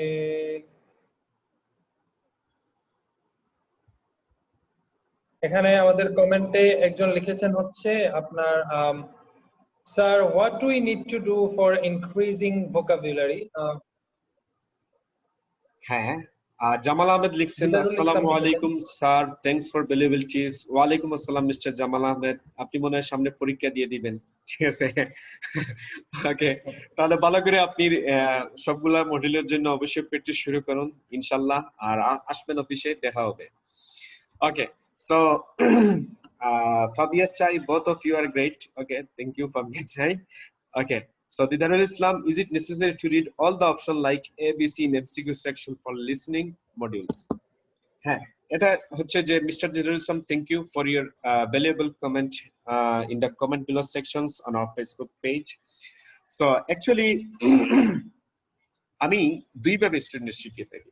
এক হচ্ছে যে মাল্টিপল চয়েস কোশ্চেন ক্ষেত্রে প্রথমে আপনি প্রশ্নের কিওয়ার্ডস একটা বা দুইটা নেবেন, তারপর হচ্ছে এবিসির মধ্যে এখান থেকে একটা একটা করে কিওয়ার্ডস নেবেন, এটা হচ্ছে একটা ধারা। নাম্বার 2 তে আমি যেটা লিসেনিং এর ক্ষেত্রে স্টুডেন্ট শিখিয়ে থাকি সেটা হচ্ছে যে আপনি প্রথমে জাস্ট কি নেবেন, কোশ্চেনটা থেকে কিওয়ার্ডস নেবেন, কোন ধরনের কি নেবেন না, ওই যে এ বি সি কোন চয়েস থেকে কোন ধরনের কিওয়ার্ডস নেওয়ার দরকার নেই। তো সেখান থেকে হচ্ছে যে আপনি কোশ্চেনটা বুঝবেন এবং কোশ্চেন বোঝার পরে এই কোশ্চেন থেকে যখনই সে আনসার বলবে, যেমন কোশ্চেনের কিওয়ার্ডস বলেই কিন্তু তারা অনেক সময় আনসারটা বলে দেয়, এবং বোথ পার্টি যখন এগ্রি হবে তখন যেটা হবে সেটাই হবে কি আনসার। অনেক সময় লিসেনিং এর মাল্টিপল চয়েসের কোশ্চেন ক্ষেত্রে, যদি আমরা আজকে রিডিং মডিউল, আপনি প্রশ্ন করছেন লিসেনিং মডিউলের জন্য, ওকে, তো লিসেনিং মডিউলের অনেক সময় দেখবেন যে তারা আনসার বলার সময় একসাথে তিনটাই বলে যাচ্ছে, ঠিক আছে, তিনটাই আনসার। আপনি এমন একটা মানে ডিপ্রেশনে পড়বেন যে কোনটা রেখে কোনটা আনসার দিবেন, ঠিক আছে। তো এই সময় যে জিনিসটা আপনাকে বুঝতে হবে, ওই সময় আপনাকে খেয়াল রাখতে হবে প্রশ্নের কিওয়ার্ডস এর উপর। যে কিওয়ার্ডস আপনি ধরছেন ওই কিওয়ার্ডস বলেই কিন্তু তারা আনসারটা বলে দিছে, এবং তারপর ওই ডিস্ট্রাক্টর যেগুলো আছে ওইগুলোর কথা বলতেছে। সো এই সময় কোয়েশ্চনটা বোঝা হচ্ছে সবচেয়ে বেশি অতি জরুরি। কোয়েশ্চন আপনি বুঝতে পারলে তারপর গিয়ে আনসার ওইটা বলে ফেলবে। আবার কিছু কিছু মাল্টিপল চয়েস কোয়েশ্চন লিসেনিং এর ক্ষেত্রে এমন ভাবে তারা তৈরি করে দেয়া থাকে যে যেটা আনসার সেটা ওটার কথা বলবে, আর যে দুইটা চয়েস ওই দুইটা চয়েসের কথা বলেই তারা বলবে না। তাহলে দ্যাট মিন্স হচ্ছে যেটার কথা বলছি ওইটাই হবে আপনার কি আনসার, ওই দুইটা বলছে না শেষ। কিন্তু স্টুডেন্টরা তখন মনে করে ওই দুইটার কথা বলছে না, তাহলে মনে হয় এখান থেকে আনসার আসবে। ঠিক আছে, তো আমরা জানি যে আপনারা বেশিরভাগ অনেকেই ভালো, বেশিরভাগই ভালো, তো আমরা জাস্ট কিছু স্বল্প যারা একটু ভালো না তাদের কথা আমরা জাস্ট বলছি, ঠিক আছে। সো ডিয়ার স্টুডেন্টস, আমাদের স্যার একটু আগে বলছেন স্যার মাল্টিপল ম্যাচিং হেডিং সম্বন্ধে একটা কিছু বলার জন্য। ম্যাচিং হেডিং কোশ্চেন গুলা বর্তমানে ফ্রিকোয়েন্টলি পরীক্ষায় আসে, ঠিক আছে, বেশিরভাগ কোশ্চেন গুলায় ম্যাচিং হেডিংস আসে। আবার কোন কোন পরীক্ষায় ম্যাচিং হেডিংস দেয় না, না দিয়ে প্যারাগ্রাফ কন্টেন্টস দিয়ে থাকে, ঠিক আছে। তো ম্যাচিং হেডিংস যে কোনো ম্যাচিং আপনি পাবেনই। ম্যাচিং হেডিংস যদি না আসে, প্যারাগ্রাফ কন্টেন্ট যদি না আসে, ম্যাচিং ফিচার্স পাবেন, ক্লাসিফিকেশন পাবেন, মাল্টিপল সিলেকশন পাবেন, যেগুলো একটু আগে আমরা কি করলাম আলোচনা করে নিলাম। তো সেখান থেকে হচ্ছে গিয়ে যে আপনারা, যেমন আমি কিছুদিন আগে একটা ক্লাস লাইভ করেছিলাম, সেই লাইভ ক্লাসটা যদি আপনারা ম্যাচিং হেডিংস এর উপর অবশ্যই কেউ দেখে থাকেন, ফেসবুকে অবশ্য পেইড ক্লাসটা আমাদের লাইভ আছে, আপনি এখান থেকে দেখে নিলে আপনার অনেক আইডিয়া চলে আসবে, যেটা আমরা বিএপি আইএলটিএস প্রোগ্রামে স্টুডেন্ট শিখিয়ে থাকি যেভাবে, ঠিক ওইভাবেই ওইখানে দেওয়া। তো এগুলোর উপর আমরা দুইটা ক্লাস নেই, তো এখানে একটা ক্লাসের লাইভ দেওয়া আছে। তো এখানে আমরা শিখিয়ে থাকছি যে ম্যাচিং হেডিংস এর ক্ষেত্রে প্রথমে আপনি গিয়ে কি করবেন, প্যারাগ্রাফ এ নাম্বারে চলে যাবেন। সাপোজ প্যারাগ্রাফ এ নাম্বার, আমি ম্যাচিং হেডিংসটা বের করব। এ নাম্বারে গিয়ে প্রথম যে লাইন পড়বেন এ নাম্বার প্যারাগ্রাফের, সেই লাইনটা হচ্ছে আপনার কি টপিক সেন্টেন্স। এই টপিক সেন্টেন্স পড়ার সময় আপনাকে কি করতে হবে, এখান থেকে দুইটা বা তিনটা কিওয়ার্ডস আপনাকে নিতে হবে, নিয়ে টপিক সেন্টেন্সে কি বোঝানো হয়েছে ওইটা আপনার মেমোরিতে রাখতে হবে। এই টপিক সেন্টেন্সের উপর ভিত্তি করে ওই কিওয়ার্ডস গুলার ভিত্তি করে ওই কিওয়ার্ডস রিলেটেড যে কথাগুলা রেস্ট অফ দ্য প্যারাগ্রাফে বলা হয়েছে আপনাকে, সেইগুলোর উপর কি নিতে হবে, আপনাকে কিওয়ার্ডস নিতে হবে। এখন আপনি কিওয়ার্ডস নেওয়ার ক্ষেত্রে যদি সবসময় কিওয়ার্ডস নিতে থাকেন তাহলে তো আপনি ওভারঅল অর্থ ধরতে পারবেন না, তাই না? সো এখানে কি করতে হবে, ওই যে টপিক সেন্টেন্সে আপনি যে কিওয়ার্ডস গুলা নিয়েছিলেন ঠিক ওই কিওয়ার্ডস গুলা কি করতে হবে, আপনাকে এখানে মিলাতে হবে। তাহলে দেখবেন যে আপনার জন্য কোনো অসুবিধা হচ্ছে না। এগুলা নেওয়ার পরে আপনাকে কি করতে হবে, একটা সামারি ক্রিয়েট করতে হবে, যে সামারি এক কথার দ্বারা সম্পূর্ণ প্যারাগ্রাফের কি আসে যায়, এক কথা দ্বারা সম্পূর্ণ প্যারাগ্রাফের কথাবার্তা চলে আসে, এরকম একটা লাইন তৈরি করতে হবে।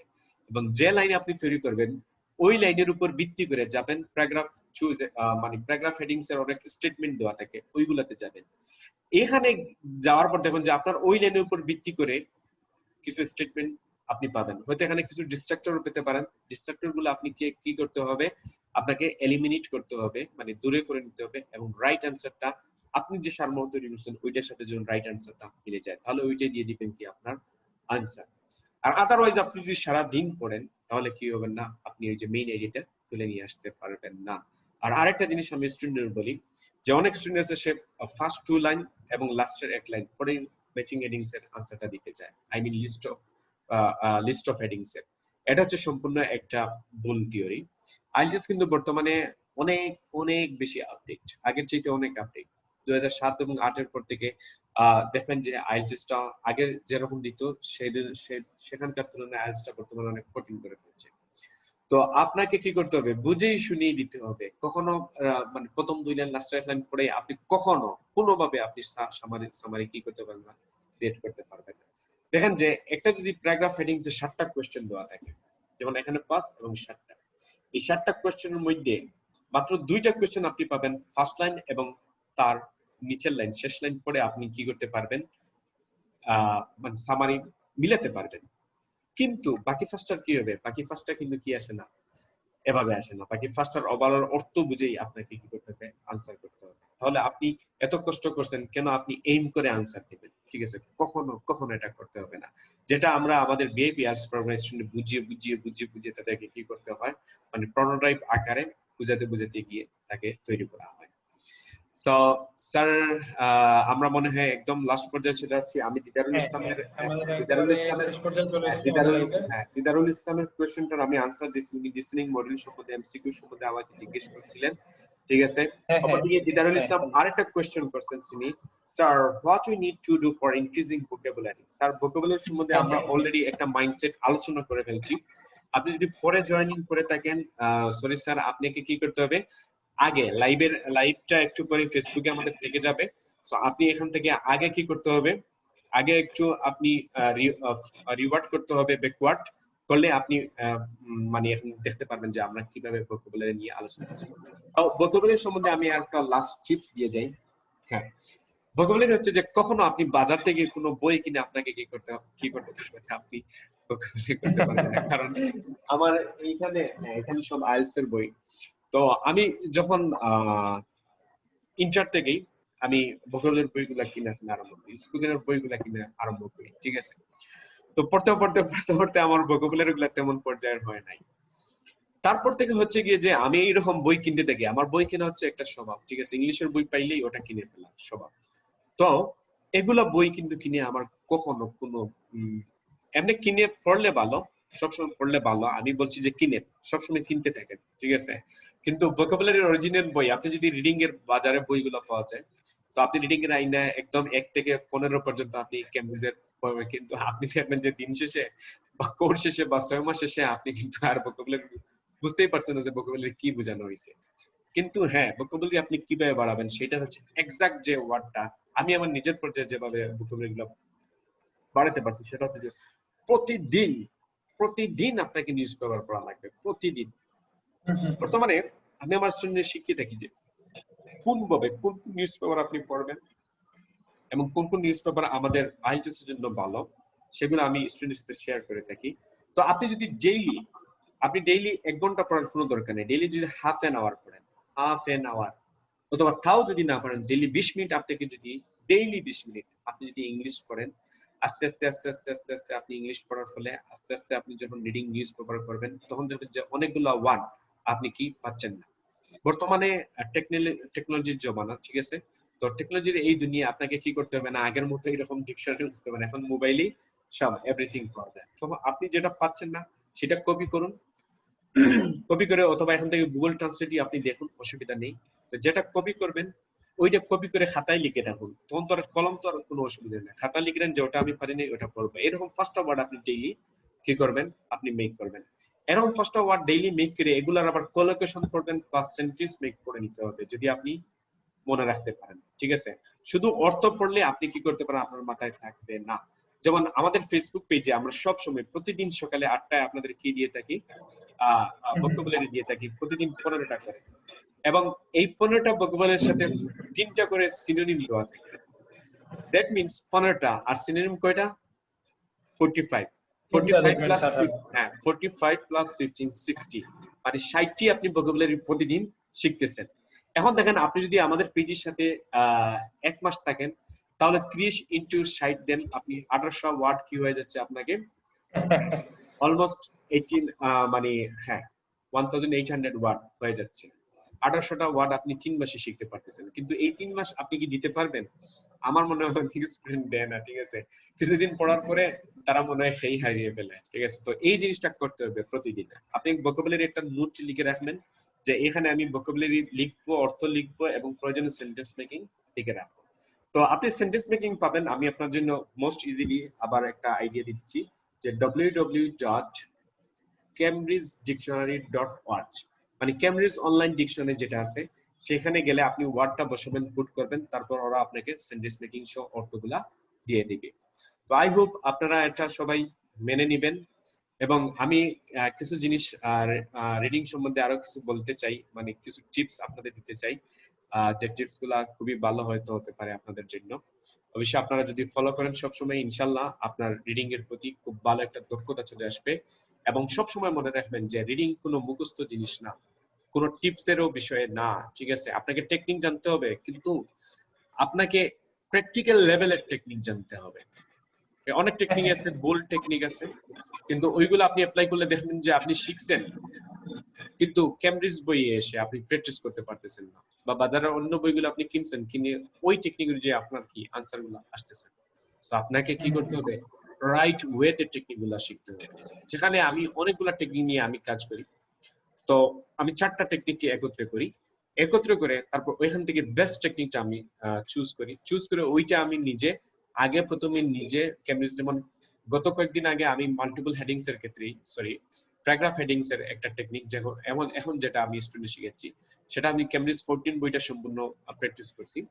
তো প্র্যাকটিস করে ওই টেকনিকটা আমি কি করছি, অ্যাপ্লাই করার ফলে দেখেছি যে আমার সবগুলাই কি হচ্ছে, কারেক্ট হচ্ছে। আর যখন আপনি দেখবেন যে আপনার সবগুলাই কারেক্ট হচ্ছে, তখন দেখবেন যে আপনার জন্য খুবই খুবই খুবই ভালো লাগতেছে। তখন দেখবেন যে লিসেনিং এর মতো রিডিংটা খুব ইজি ফিল লাগতেছে। ওকে ডিয়ার স্টুডেন্টস, এটা অবশ্যই আমার এক্সপেরিয়েন্স থেকে আপনাদের সাথে শেয়ার করা। তো যাই হোক, আমি একটা কোয়েশ্চেন ছিল স্যার, সেটা হচ্ছে যে যেহেতু আমরা একেবারে লাইভের শেষ পর্যায়ে চলে এসেছি, সো এই মুহূর্তে এসে যেটা হচ্ছে যে আপনি কিছু মনে করেন যে could you describe some golden tips about IELTS reading module under the exam condition actually? Yes, sure, sir. Why not? So I just wanted to share some golden tips about IELTS reading. So my first tips is that don't expect to understand every word. মানে আপনি কি করতে পারবেন না, প্রত্যেকটা word কখনো বুঝতে যাবেন না। বুঝতে গেলেই আপনার জন্য আর 1 ঘন্টা দেওয়ার দরকার নেই, আপনার জন্য দেওয়া লাগবে 3 ঘন্টা, ঠিক আছে? So many of my students have been taught to look up every word in a dictionary. They don't understand in a dictionary. So the theory behind this is good. A wide vocabulary is key to getting a good score in the IELTS test, but worrying about all the words you don't understand in the reading exam is one of the worst things you can do. So many students, they think so like that. But if you don't understand word in the reading test, there are 2 things you can do. You can look at the words and sentences for clues as to meaning, or you can move on to forget about it. So you don't have to understand the meaning of every word. So even native speakers and many IELTS teachers like me, okay, would not be able to understand all the words in the reading test, to be honest, sir. Okay, so আপনি যে মানে native হবেন বা এমন কিছু না যে আপনি সব রিডিং এর ওয়ার্ড গুলো বুঝতে পারবেন। যেমন আমি একটা পেপার প্রতিনিয়ত পড়ি www.nationalgeographic.com, এখানে যেগুলো ওয়ার্ড ইউজ করে আপনি মানে প্রত্যেকটা প্যারাগ্রাফে এত বেশি তারা ওয়ার্ড, এত রিচ তাদের ওয়ার্ড লেভেল গুলো, ঠিক আছে? আপনি অনেক সময় খাপ খেয়ে যেতে পারেন। সো যেখানে আমারই একটু সমস্যা হচ্ছে, সেখানে আপনি স্টুডেন্ট হিসেবে আপনার সমস্যা হতে পারে। তাইলে কি করবেন না, আপনি don't expect to understand every word. Okay, এটা করা যাবে না dear students. So practice your reading skills, not your life skills. Sorry, not your IELTS skill. আমি আগেই বলছি যে রিডিং কিন্তু একটা skill.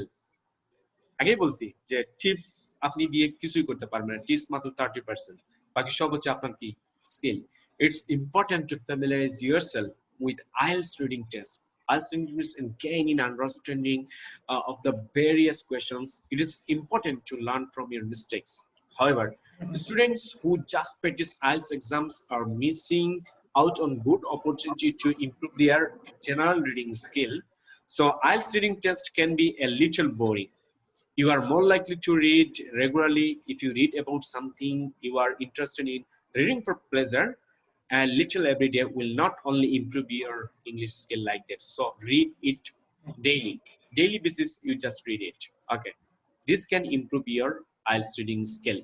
So read instruction very carefully. আমি আরেকটা জিনিস বলতে, যে ইনস্ট্রাকশনটা অবশ্যই আপনাকে কি করতে হবে, খেয়াল করতে হবে। যেমন sometimes in the above of the question statement there's no more than one word no more than 2 words, no more than 3 words.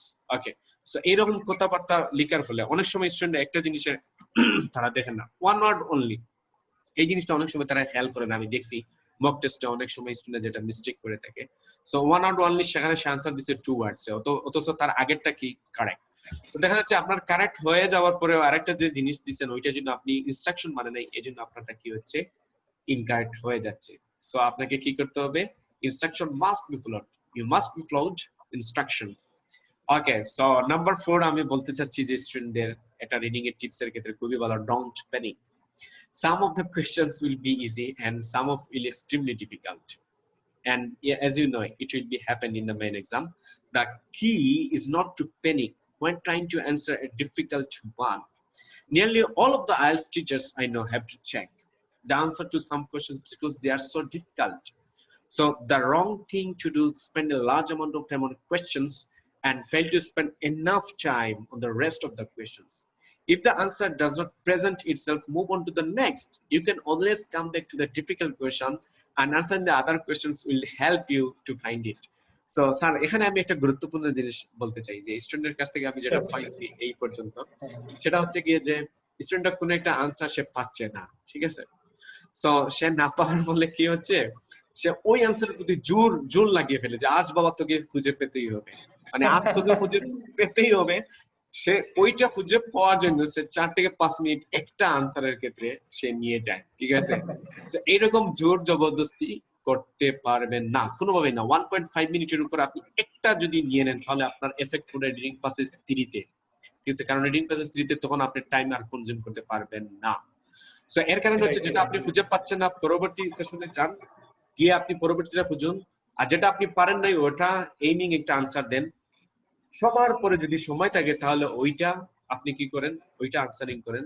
আর যদি যেটা দিছেনই যদি সময় না পান, ঠিক আছে। সো এটা আমার টু বি অনেস্ট যেটা আমি স্টুডেন্টের সাথে আজকে যেহেতু লাইভ সেশন, সো আমরা অনেক জিনিস আপনাদের সাথে পেইড পাবে যেটা আমাদের বিএবি আইএলটিএস প্রোগ্রামে শিখিয়ে থাকি, সেই জিনিসগুলো আমি স্টুডেন্টের সাথে কথা বলছি। আর আরেকটা জিনিস যেটা আপনাকে ক্লাসে আসতেই হবে শেখার জন্য, সেটা হচ্ছে যে কোন কোয়েশ্চেন টাইপ গুলা আপনার ইন অর্ডার আসে এবং কোন কোয়েশ্চেন গুলা ইন অর্ডার আসে না, যেটা খুবই ইম্পর্টেন্ট। এটা জানলে আপনার অনেকাংশে মানে 10% আপনার স্কিলটা বেড়ে যাবে। ওকে, সো ডিয়ার স্টুডেন্টস, আমি আরেকটা বলতে চাচ্ছি নাম্বার 5, সবসময় মনে রাখবেন যে it's really A vocabulary test. মানে আইএলটিএস রিডিং টেস্ট হচ্ছে একটা ভোকাবুলারি টেস্ট, যেটা আমি বারবার এর আগে উল্লেখ করছি। So in many ways the reading test is more of a vocabulary test than a reading test. They will use synonyms and paraphrases sentences to test how wide your vocabulary is. To prepare for this, I advise my students to do 3 things: read, note and review. আপনি কি করেন, যখন practice করবেন তখন পড়েন, যেটা পারেন না ওটা নোট করেন, তারপর ওটা রিভিউ দেন। অনেক স্টুডেন্ট আছে তারা কি করে, টেস্টার পর টেস্ট দিয়ে কিন্তু ভুলেও তারা সলিউশন করে না। সেজন্য আমাদের আইএলটিএস কেয়ার এক্সাম প্রিপারেটরি আমরা স্টুডেন্টের রিডিং করিয়ে তাকে সলিউশন করিয়ে দিতে হয়। সলিউশন করানো যদিও অনেক কষ্টসাধ্য, অনেক কথা বলতে হয়, কিন্তু এই সলিউশনের জন্যই সে তার স্কিলটা কি করতে পারবে, বাড়াতে পারবে। যদিও স্টুডেন্টটা কেন সলিউশন করতে চায় না, কারণ সে তার ব্রেনকে আসলে পুশ করতে চায় না, এবং পুশ না করার ফলে ওই যে সলিউশন করে না, এবং একটার পর একটা সে কি দিতে থাকে, টেস্ট দিতে থাকে, এবং একটার পর একটা তার কখনো কোনো টেস্টে আপ হয়, কখনো কোনো টেস্টে ডাউন হয়। আপ ডাউন নিয়ে চলতে এক সময় সে খুবই ব্যস্ত হয়ে যায়, ঠিক আছে, আইএলটিএস নিয়ে। তো এই জিনিসটা করা যাবে না, আপনাকে সলিউশন করে নিতে হবে, এবং time is crucial. So if you spend too much time on the questions, you leave less time for the other questions. However, so if you try to this test too quickly, you will miss information and may get confused. Okay, so আপনি কি করতে যাবেন না, এটা বেশি time নিতে পারবেন না। I advise my students to try and get each section finished in 20 minutes. মানে আমি আগেই বলেছি যে 20 মিনিটের ভিতরে আপনি কি করবেন, ফিনিশ করবেন। This breaks down to 16 to 17 minutes to read and answer the questions and 3 to 4 minutes transferring and checking your answer. তখনই আপনাকে কি করতে হবে, আপনি চেকিং আপনার আনসারটা করতে পারবেন। এবং নাম্বার 7 আমি যেটা বলতে চাই যে ignore anything you already know about the topic. এই জিনিসটা আপনারা করতে পারবেন, ইগনোর যে কোনো জিনিস যদি আপনি আগে থেকে জানেন তাহলে ওটা ইগনোর করতে পারেন। এবং প্র্যাকটিস স্লো এন্ড ফাস্ট। এই জিনিসটা হচ্ছে যে অনেক স্টুডেন্ট যখন সে রিডিং এর কোশ্চেন পায়, যখন কিওয়ার্ডস নেয় প্রশ্ন থেকে, তারপর যখন খুঁজতে যায় আমাদের রিডিং প্যাসেজে, তখন দেখা যাচ্ছে যে কি হয়, সে খুবই ফাস্ট মানে আমরা যদি ফার্স্টে যদি আমি যদি কোনো দৈনিক বাংলা পেপারও যদি পড়ি এবং খুবই ফাস্ট যদি আমি পড়ে থাকি, তাহলে আমি নিজেই বুঝতে পারবো না যে আমি কি বলছি। আর সেখানে ইংলিশ সেকেন্ড ল্যাঙ্গুয়েজ হিসেবে আপনি কিভাবে ধরতে পারবেন যে ফার্স্ট হিসাবে? সেখানে আপনাকে অবশ্যই সিনোনিম ক্যাচ আপ করতে হবে, তারপর প্যারাফ্রেজিং আইডেন্টিফাই করতে হবে। কি করতে হবে না, আপনাকে টু ফাস্ট পড়া যাবে না ডিয়ার স্টুডেন্টস, আপনাকে অবশ্যই নরমাল স্পিডে যেতে হবে এবং ভালো করে কি করতে হবে, সিমিলার ওয়ার্ড গুলা তুলে নিয়ে আসতে হবে। আগেই বলছি যে আপনি কখনো এক্সপেক্ট করবেন না যে সিমিলার মানে সেম ওয়ার্ডটা প্রশ্ন যেটা খুঁজছেন ওইটা সেম আপনি পাবেন বলে। সো আরেকটা জিনিস যে be careful when transferring your answers, number 9. So in the test you will be asked to transfer your answer to an answer sheet. A common mistake is to spend too much time on reading an answering question and leaving very little time to transfer your answer. It is only natural that silly mistakes made when people are under pressure. যখন মানুষ প্রেসারে থাকে তখন কিন্তু অনেক ধরনের sir করে থাকে ওই যে সিলি মিস্টেক গুলা। যেমন মক টেস্ট এখানে আমি আরেকটা বিষয় বলি, কমন একটা মিস্টেক যেটা আমরা মানে ভেরি অফেন আমরা পেয়েছি বা পেয়ে থাকি, সেটা হচ্ছে যে উনি একটু আন্ডার প্রেসারে, উনি প্রেসারে পড়ে গেছেন বা হচ্ছে যে টাইম কম উনি ট্রান্সফার করেন নাই। সো এমন অবস্থায় হয়েছে কি, মনে করুন যে উনি ওনার প্রশ্নে লিখে রেখেছেন যে আমার 20 নাম্বার আনসার হচ্ছে এটা, 21 নাম্বার আনসার হচ্ছে এটা, 20 থেকে মনে করুন উনি 30 বা 40 পর্যন্ত আনসার গুলো উনি প্রশ্নে লিখে রাখছেন।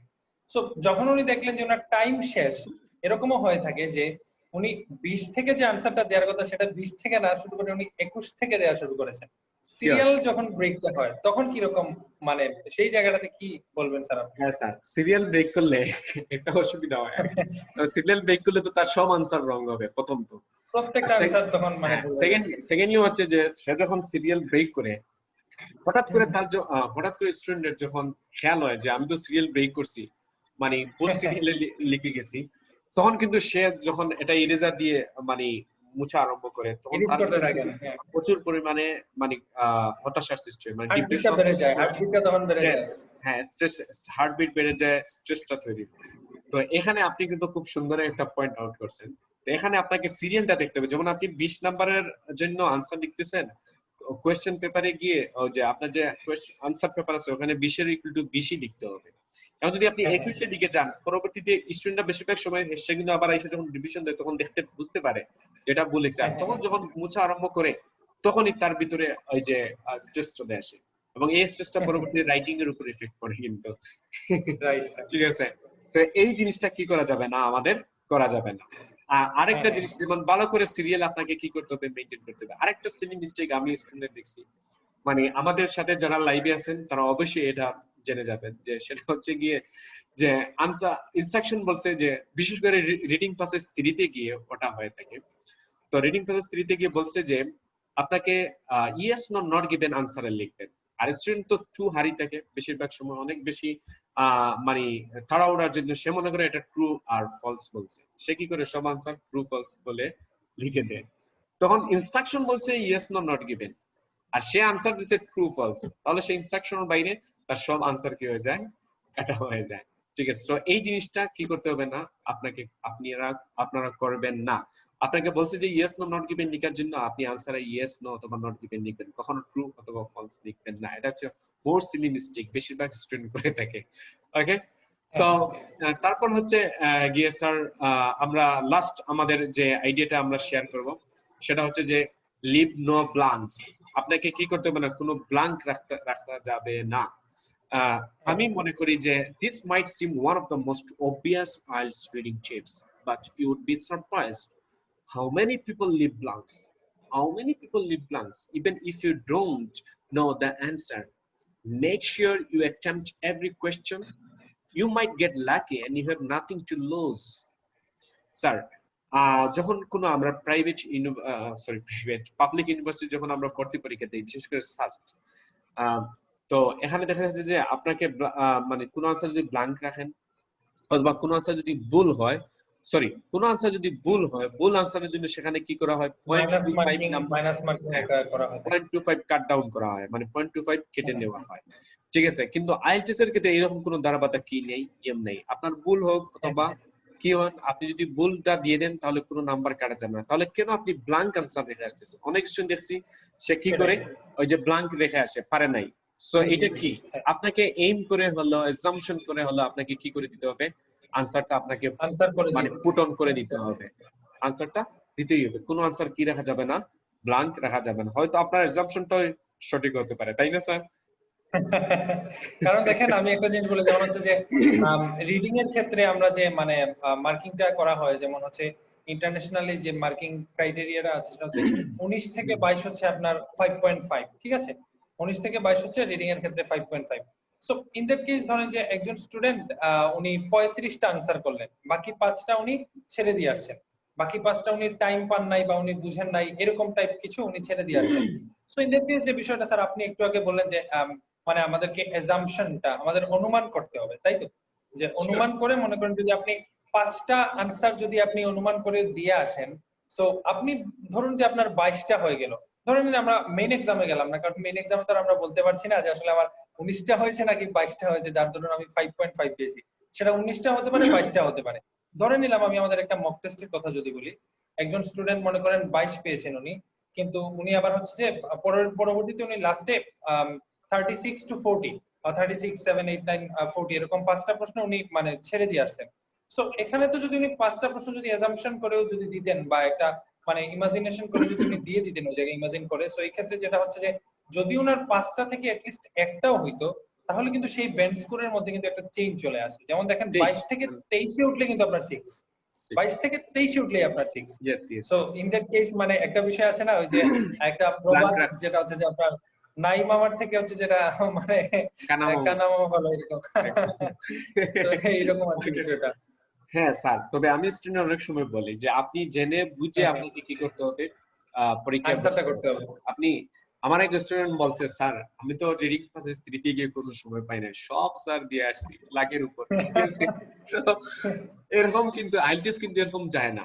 আইএলটিএস কিন্তু অনেক সময় লাখের উপর নির্ভর করে না অ্যাকচুয়ালি, ঠিক আছে? আপনি যাই শিখবেন, যেরকম স্কিল পাবেন, আপনি প্র্যাকটিস করবেন, সেই অনুযায়ী আপনার কি হবে, রেজাল্ট আসবে। যেমন এখানে যখন একটা স্টুডেন্ট 6.5 পায় এবং তার সাথে যখন আমরা কাজ করে থাকি অনেক অনেক বেশি, ঠিক আছে, তো সে যখন তার ডিজায়ার স্কিলটা পায় সে অনেক সুখী থাকে, কারণ সে কষ্ট করছে এবং কষ্ট করছে হিসাবে বলেই সে কি করছে, ভালো রেজাল্ট করতে পারছে। এই জন্য আপনি কি করবেন না, ওই যে চুপ বুঝে সব এক্সাম্পশন দিয়ে আসবেন না, এটা মনে না, ঠিক আছে? আপনি এত টাকা খরচ করে একটা কোর্সে ভর্তি হলেন, এত দিন যাবত আপনি আসছেন যাচ্ছেন, আপনার আসা যাওয়ার তো অনেক মানে ট্রান্সপোর্টেশন কস্ট, আসা যাওয়ার পরে আপনি এখানে বসে চা খাচ্ছেন অথবা বনফুলের বিভিন্ন জায়গায় যাচ্ছেন, ঠিক আছে? তো আপনি কেন এরকম করবেন, ঠিক আছে? আপনাকে জেনে বুঝেই কি করতে হবে, পরীক্ষায় বসতে হবে। তো আমরা আগেই বলতেছি ডিয়ার স্টুডেন্টস যে আপনাকে রিডিং সম্বন্ধে জানতে হবে, স্কিল সম্বন্ধে জানতে হবে। বর্তমানে আপনি ইউটিউবে অনেক অনেক রিসোর্স আছে, ঠিক আছে, অনেক রিসোর্স আছে। তো আপনি এই রিসোর্স গুলো ফলো, গুগলে অনেক রিসোর্স আছে, কিন্তু আপনার কেন আপনার উন্নতি হচ্ছে না? হোয়াই? একজন স্টুডেন্ট, সে ইউটিউব দেখতে ইউটিউব মাস্টার হয়ে গেছে, তারপরে সে তার স্কিল বাড়াতে পারে না, রাইটিং সে লিখতে পারে না, ঠিক আছে? আমি মনে করবো যে এইভাবে আমরা যদি সারা দিন দেখি, মানে নেটিভ স্পিকারের যত জিনিসই আমরা দেখি না কেন, তাদের সাথে আমাদের মেন্টালিটি কিন্তু অনেক ডিফারেন্ট। সে যে অ্যাঙ্গেলে বুঝাতে পারে বা সে যে অ্যাঙ্গেলে বুঝে, ওই অ্যাঙ্গেলের চাইতে আপনার অ্যাঙ্গেলটা আরো ডিফারেন্ট। সে যাই হোক, ঠিক আছে? এর কারণ হচ্ছে যে প্র্যাকটিসের কোনো বিকল্প নেই, যেটা আমরা হাতে কলমে বিআইপি আইএলটিএস প্রোগ্রামের স্টুডেন্টদের এটা বুঝিয়ে থাকি যে এভাবেই আপনাকে কি করতে হবে, রিডিং তৈরি করতে হবে, স্টেপ বাই স্টেপ হইতে আপনাদেরকে শেখাতে হবে। এখান থেকে যারা ক্লিপার টাইপের স্টুডেন্টস, যারা নিজেকে পুশ করে, কেবলমাত্র তারাই তাদের ভালো স্কোর বুঝতে পারে। আর যারা পুশ করে, নিজেকে কষ্ট দিতে চায় না, রিডিং নিয়ে ভাবতে চায় না, এটা কি বলছে না বলছে এগুলো নিয়ে কাজ করতে চায় না, তখন দেখা যায় যে উনাদের কি পারে না, স্কিলটা পারে না। উনারা মনে করেন যে আমি একটা স্কোর পাইলেই আলহামদুলিল্লাহ, ঠিক আছে? এভাবে হবে না। বর্তমানে হচ্ছে 21st জেনারেশন, তো আপনাকে ওইভাবেই চলতে হবে, সবকিছু আগে থেকে আপনাকে কি করতে হবে, মনে রাখতে হবে। সো স্যার, আমরা মনে হয় শেষ পর্যায়ে চলে আসছি। ছোট্ট, হ্যাঁ শেষ পর্যায়ে চলে আসছে স্যার। আমার একটা ছোট্ট একটা কোয়েশ্চেন, সেটা হচ্ছে যে এই প্রশ্নটা আমি আসলে মানে কিভাবে আপনাকে বলবো, আসলে মানে এটার হেডিংটা বা এটার থিমটা আমি কিভাবে দিব, আসলে আমি মানে এত সময় ধরে মানে চিন্তা করছি যে আমি এটা কিভাবে বলবো। সেটা হচ্ছে যে দেখেন স্যার, অনেক সময় হয় কি, যেমন আমি পরীক্ষা দিব বা আপনি পরীক্ষা দিবেন, সো মনে হচ্ছে যে আমরা মানে এখনো নিজেদের আর্নিংটা বা নিজেদের মানে ইনকামটা নিজেরা করছি না, তাই তো? নিজেদের ইনকামটা নিজেরা করছি না। সো এমত অবস্থায় যেটা হচ্ছে যে আমরা যদি এখানে ভিআইপি আইএলটিএস কোর্সে ভর্তি হই বা অন্যান্য যে কোনো জায়গাতে যদি আমরা বিভিন্ন আইএলটিএস এর উপরে কোনো সেমিনার বা কোনো মানে কোর্সে জয়েন করে থাকি, এই ক্ষেত্রে কিন্তু আমাদের ফ্যামিলি থেকে আমাদেরকে মানে একটা মানে কি বলবো সে জায়গায় একটা তত্ত্বাবধানে রাখা হয়, আমাদেরকে অপারেট করা হয় যে মানে আসলে উনি পড়ছেন কিনা, উনি এক্সাম দিবেন কিনা। সো এই কথাটা বলার মানে অ্যাকচুয়াল যে রিজনটা হচ্ছে স্যার, আমি এখানে দুইটা পয়েন্ট আছে, এখানে আসলে দুইটা পার্ট আছে সেই প্রশ্নটার জন্য। সেটা হচ্ছে যে the first part is that, প্রথম পার্টটা হবে সেটা সেটা হচ্ছে যে অনেকে এসে সেটা বলেন যে স্যার আমার তো ফ্যামিলি থেকে চাপ দিচ্ছে, আমাকে ফ্যামিলি থেকে চাপ দিচ্ছে আমি পরীক্ষা দিয়ে দেওয়ার জন্য। কিন্তু আমরা যদি ওনার রিডিং এর খাতাটা চেক করি, সেটা মক টেস্টের হোক বা যে কোনো আমাদের নরমাল টেস্ট গুলো যদি আমরা বলি, বিভিন্ন পার্সিয়াল টেস্টের, সেই জায়গায় গিয়ে দেখা যায় ভয়ানক অবস্থা 4.5 বা 5। আপনি কিন্তু রিডিং এ 5 কি, আপনি যদি 5.5 রাইটিং এ ইয়ে করতে পারবেন না। হ্যাঁ, আপনি কোনো জায়গায় মানে এলাও আপনাকে করবে না, কোনো জায়গায় আপনি ক্যান্টিন বলেন এই আপনি ভালো কোনো কোর্সে নিজেকে এনরোল করতে পারবেন না, কোনো জায়গায় এনরোল মানে করতে পারবেন না। সো এই ক্ষেত্রে ফার্স্ট পার্টটা হচ্ছে যে ফ্যামিলির প্রেসারটা, স্যার আমি রেজিস্ট্রেশন করে নিতে চাই, আমার ফ্যামিলি মেম্বাররা বলছে আমি পরীক্ষা দিয়ে দিব, পরীক্ষা কেন দিচ্ছি না, কিন্তু উনি দেখছেন যে রিডিং এর রেজাল্ট ভালো হচ্ছে না বা রাইটিং এ হচ্ছে না। আরেকটা বিষয় হচ্ছে যে স্যার না আমার ফ্যামিলির কোনো চাপ নাই, সেটা হচ্ছে যে হ্যাঁ আমি পরীক্ষা দিয়ে দিতে হবে, আমার মানে হাতে সময় নাই, আমার পরীক্ষা দিয়ে দিতেই হবে, সামনের মাসে আমাকে দিয়ে দিতে হবে, এখানে মানে আমার যাই হোক না কেন আমার পরীক্ষা দিয়ে দিতেই হবে। কিন্তু দেখা যাচ্ছে সেম কন্ডিশন, ওনার মানে রেজাল্টটা আশানুরূপ হচ্ছে না প্রত্যেকটা সেকশনে। সো এই জায়গায় আপনি মানে সাজেশনটা বেসিক্যালি এই দুইটা জায়গায়, এই দুইটা মানে যাদের প্রবলেম বা এই দুই ধরনের যাদের মানে হচ্ছে ইন্টেনশনটা থাকে, সেই জায়গায় আপনি মানে কোন সাজেশনটা স্যার আপনি সাজেস্ট করবেন, কাইন্ডলি একটু বলুন। স্যার এটা তো অনেক কঠিন প্রশ্ন, যেহেতু এটা আমাদের একটা ফ্যামিলি গঠিত ব্যাপার, ঠিক আছে? যদিও আপনি খুব মনের কথাগুলো বলে রয়েছেন। তো এখানে স্টুডেন্ট কখন আইএলটিএস করে, যখন সে মনে করে যে আমি বাইরের দেশে যেতে চাই লেখাপড়ার উদ্দেশ্যে, ঠিক তখনই সে কিন্তু আইএলটিএস করে। আদারওয়াইজ আইএলটিএস কিন্তু এরকম কেউ করে না। এমনিতে স্টুডেন্ট স্পিকিং ইংলিশ শিখে, কিন্তু আইএলটিএসটা তারা ওইভাবে যখন করে যখন আমার ইচ্ছা হয় যে আমি বাইরের দেশে চলে যাবো, দেশে থাকবো। এমন অবস্থায় দেখা যাচ্ছে যে আমাদের অভিভাবকরা, ঠিক আছে, আমাদের অভিভাবকরা বিশেষ করে ছাত্রকে পুশ করেন। তারা মনে করেন যে ছেলেকে আমি আইএলটিএস এ ভর্তি করাইছি এবং আইএলটিএস যেহেতু ভর্তি করাইছি, করানোর ফলেই সে মনে আমার জন্য ইয়ে নিয়ে আসবে, স্কুল নিয়ে আসবে, ঠিক আছে? এইটা এমন একটা মহামারী বর্তমান রূপে দেখা যাচ্ছে যে আমাদের অভিভাবকরা যেটা করে থাকেন যে ওই যে রহিম মিয়া ছেলে তো ইউকে চলে গেল বা অন্য যে কোনো দেশের ছাত্র, ও তো চলে গেল, তুমি কি আইএলটিএস তাড়াতাড়ি ভর্তি পরীক্ষা দাও, তারপর তুমি চলে যাও, ঠিক আছে? তো ওনাদের ধ্যান ধারণা হচ্ছে যে এরকমটাই যে আইএলটিএস ভর্তি হলে আমার ছেলে স্কুল নিয়ে আসবে। সম্পূর্ণ ভুল ভুল বলতে। যেমন আমি 8 বছর আইএলটিএস প্র্যাকটিস করছি, তারপর গিয়ে স্যার হয়েছি, এখন আমি টিচিং করতে পারছি। আমি বুঝতে পারছি যে স্টুডেন্ট অ্যাকচুয়ালি তার সমস্যাটা কোথায়। তো যাই হোক, আমি এতদিন কাজ করার ফলে এটা আমার অনুবাদন হয়েছে, ঠিক আছে? আদারওয়াইজ আমার হয়তো অনুবাদন হতো না। যে তার আমার কোথায় উইকনেস ছিল, আমার উইকনেস গুলা তার সাথে এখন আমি কি করছি, আলোচনা করছি।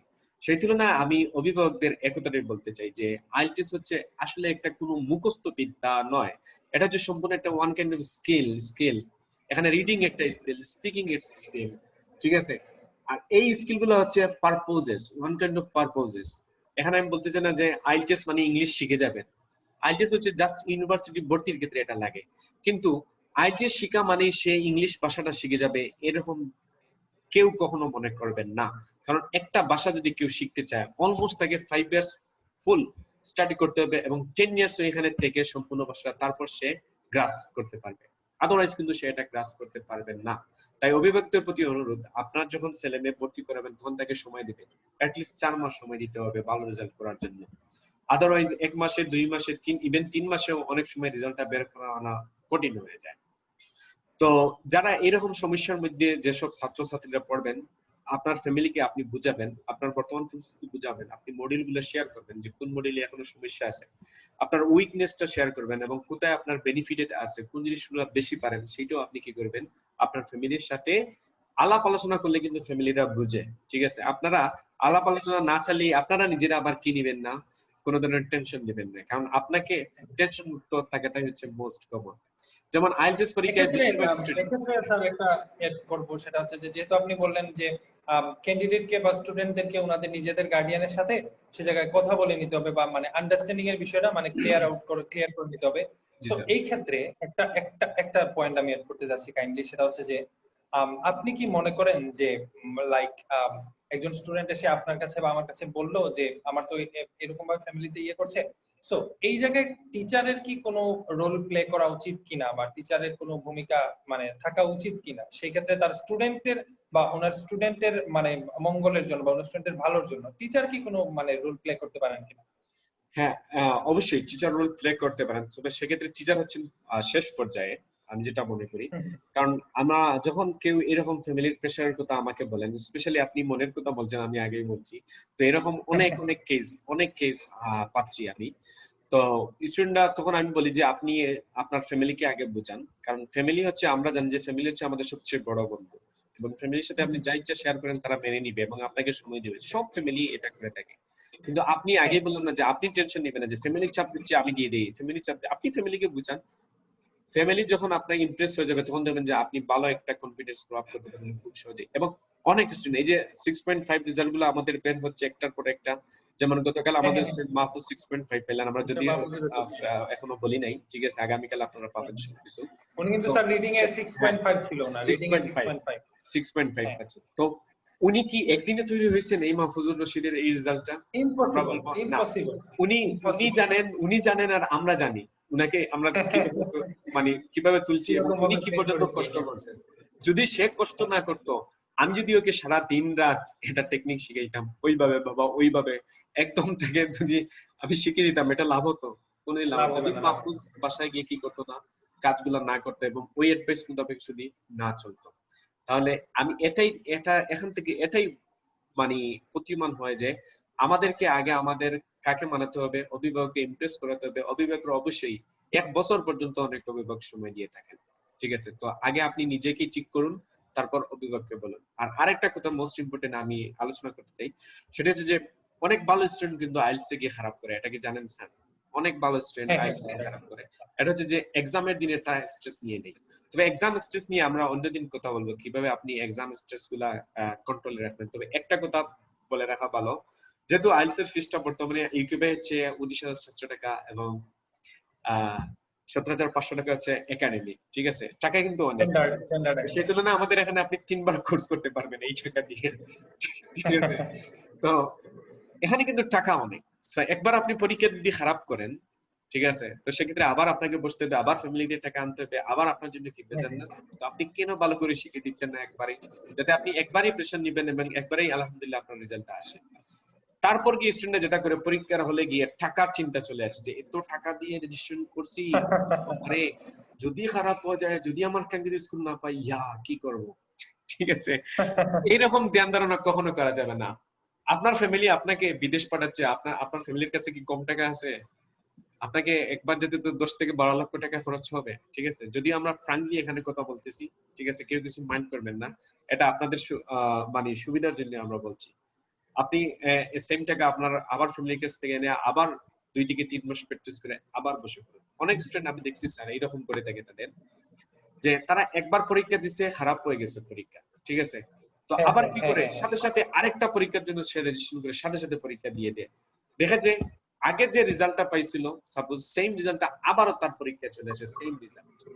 যেমন আগে যদি সে 6 পায়, পরবর্তীতে সেম পরীক্ষাতে 6.5 পাওয়ার জন্য দেখা যাচ্ছে যে পরবর্তীতে তার আবারও 6 চলে আসছে, ইভেন আরো কমও আসতে পারে। এটা কেন ঘটে থাকে?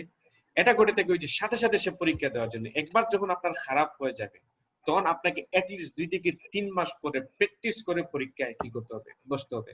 তখন আপনি 0.5 অথবা 1 স্কোর কি করতে পারবেন, আপনি আপ করতে পারবেন, আদারওয়াইজ কিন্তু আপনি পারবেন না। কারণ এখানে প্রায় আমরা অনেক স্টুডেন্টের সাথে কাজ করে থাকি, সো তাদের কাছ থেকে প্রদত্ত তথ্য পেয়ে আমি আপনাদের সাথে শেয়ার করতেছি, ঠিক আছে। তো যাই হোক স্যার, আমরা ফ্র্যাঙ্কলি লাস্টে অনেক কথা বলে ফেললাম, যেটা স্টুডেন্টের জন্য খুব ভালো, আমাদের অভিভাবকদের জন্য খুব ভালো। অভিভাবকদের প্রতি একটাই রিকোয়েস্ট যে আপনি আপনার সন্তানকে ভালো করে আগে শিখতে দিন। এখানে যদি আইএলটিএস সে ভালো করে শিখে, ভালো করে বুঝে, তাহলে বিদেশে দেশে খুব তাড়াতাড়ি গিয়ে সে প্রগ্রেস করতে পারবে। আদারওয়াইজ তার ইংলিশ শিখতে এখানেই লেগে যাবে 1 ইয়ার, তারপরে না গিয়ে সে গিয়ে উঠবে। এবং আরেকটা জিনিস, ইংলিশ বেস কান্ট্রিতে যাওয়ার পর অনেকের আবার ইংলিশের ফ্লুয়েন্সিটাও কমে যায়, এটা আমি অনেকাংশে দেখছি। কারণ ওইখানে গিয়ে যদি সে বাঙালি বন্ধু পায় অথবা বাঙালি কোথাও জব করে, তাহলে দেখা যাবে যে আস্তে আস্তে তার ডিক্রিজ হচ্ছে, পরবর্তীতে অনেক দিন পরে গিয়ে ইনক্রিজ হচ্ছে। ঠিক আছে, তো আমি বলবো যে এখান থেকে যদি ভালো করে শিখে যাই রুলস টার্ম এভরিথিং, তাহলে সেখানে গিয়ে কখনো সে বলবে না। এই কথাটা অবশ্যই সবাই মনে রাখবেন। আমরা লাস্ট মুহূর্তে নতুন আর কেউ কোনো কমেন্ট করছে কিনা আমরা একটু জেনে নিব এখান থেকে।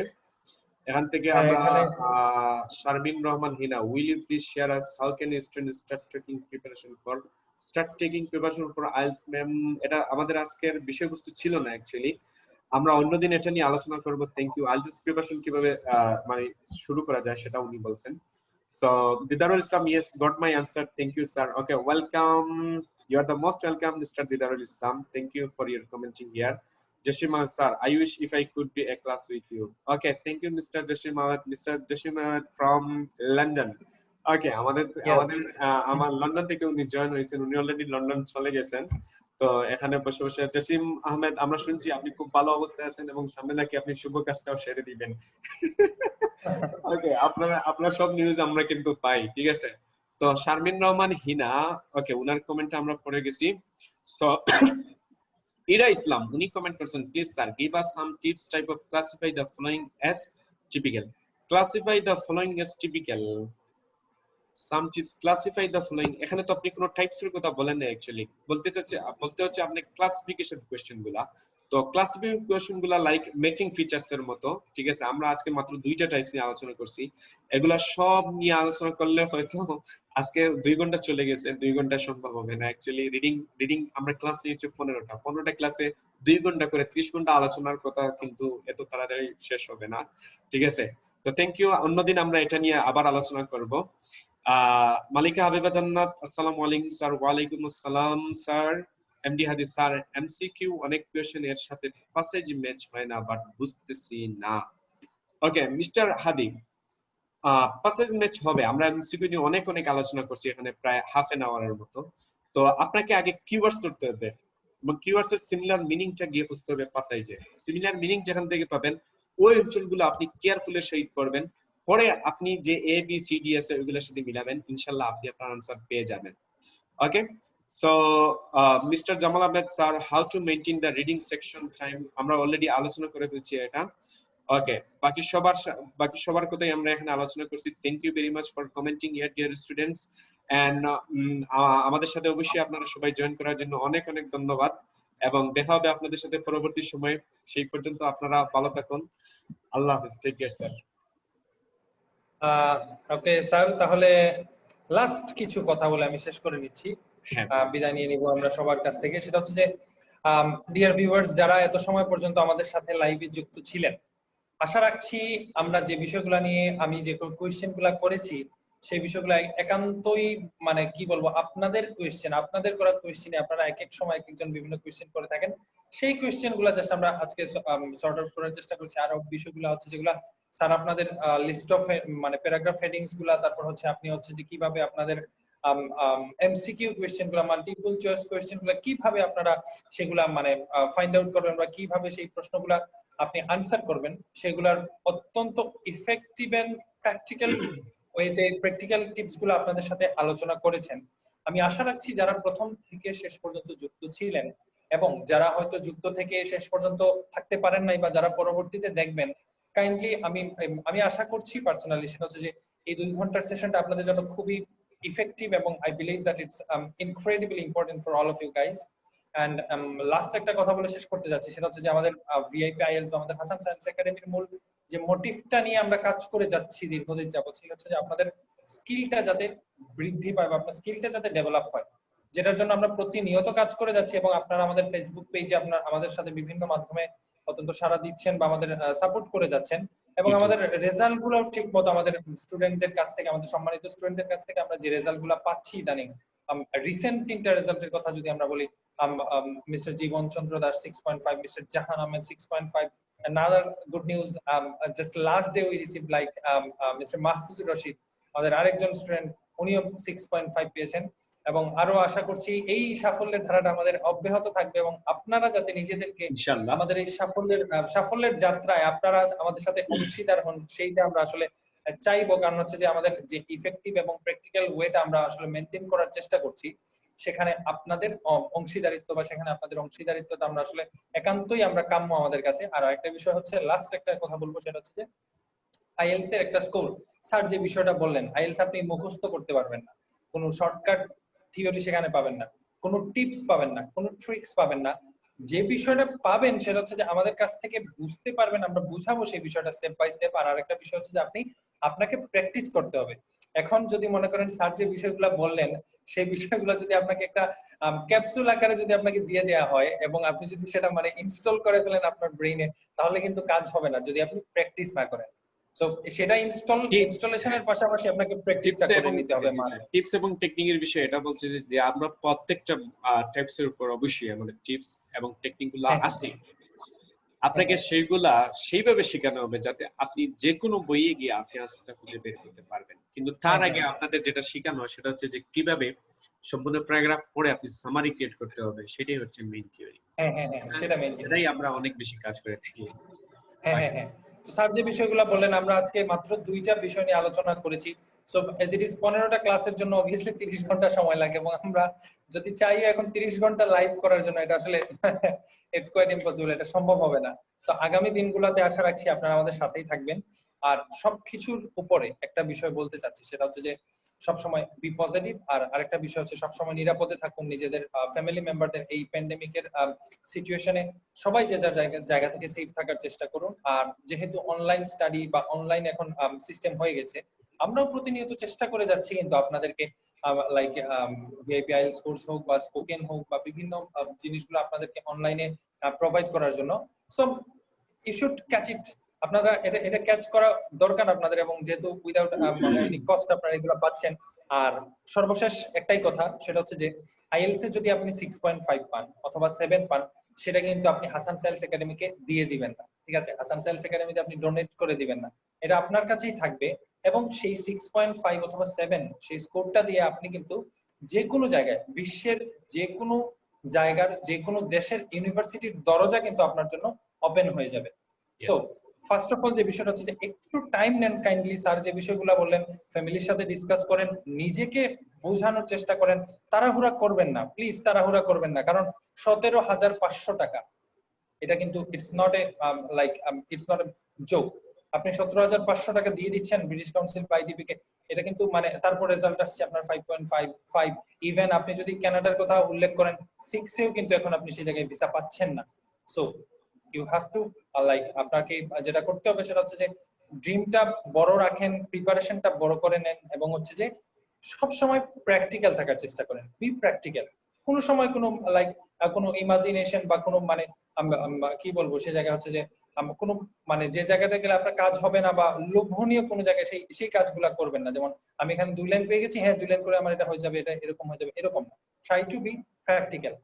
সো এই হচ্ছে আজকের আলোচনা। আশা রাখছি আপনারা ভালো থাকবেন এবং আমাদের অন্য কোনো দিন আমাদের সাথে অন্য কোনো বিষয় নিয়ে আপনাদের সাথে খুব শীঘ্রই দেখা হবে। ততদিন পর্যন্ত আমাদের পেজ হাসান সায়েন্স একাডেমির সাথে আপনারা থাকুন, আপনারা ফলো এবং লাইক করে থাকবেন আমাদের সাথে, যাতে করে সমস্ত আপডেট গুলো আপনারা মানে পেয়ে যান প্রতিনিয়ত। আর সোফার আই নো দের ইজ, আপনারা ইউটিউবে আমাদের চ্যানেলের সাথে অনেকেই আমরা যুক্ত আছেন। ইউটিউবে অ্যাকচুয়ালি সাবস্ক্রাইব করে রাখবেন, বেল আইকনে ক্লিক করে রাখবেন, যাতে করে যখনই আমরা যে আপডেট গুলো দিয়ে থাকি সেই আপডেট গুলো যাতে সাথে সাথে আপনারা পেয়ে যান। এবং লাস্ট অফ অল এক জিনিসটাই বলবো, সেটা হচ্ছে যে we can't thank you enough. আমরা আপনাদেরকে যথেষ্ট ধন্যবাদ দিতে পারবো না এত সময় যাবত যারাই আমাদের সাথে ছিলেন বা ইন ফিউচার যারা আমাদের সাথে থাকবেন। তারপরে আমরা বলতে যাচ্ছি thank you from our Hasan science team. ভালো থাকবেন সবাই। তো আজকের জন্য এখানেই বিদায় নিয়ে যাচ্ছি। Have a good one. Thank you sir, আপনাকেও। Thank you. ওকে, আল্লাহ হাফেজ, টেক কেয়ার।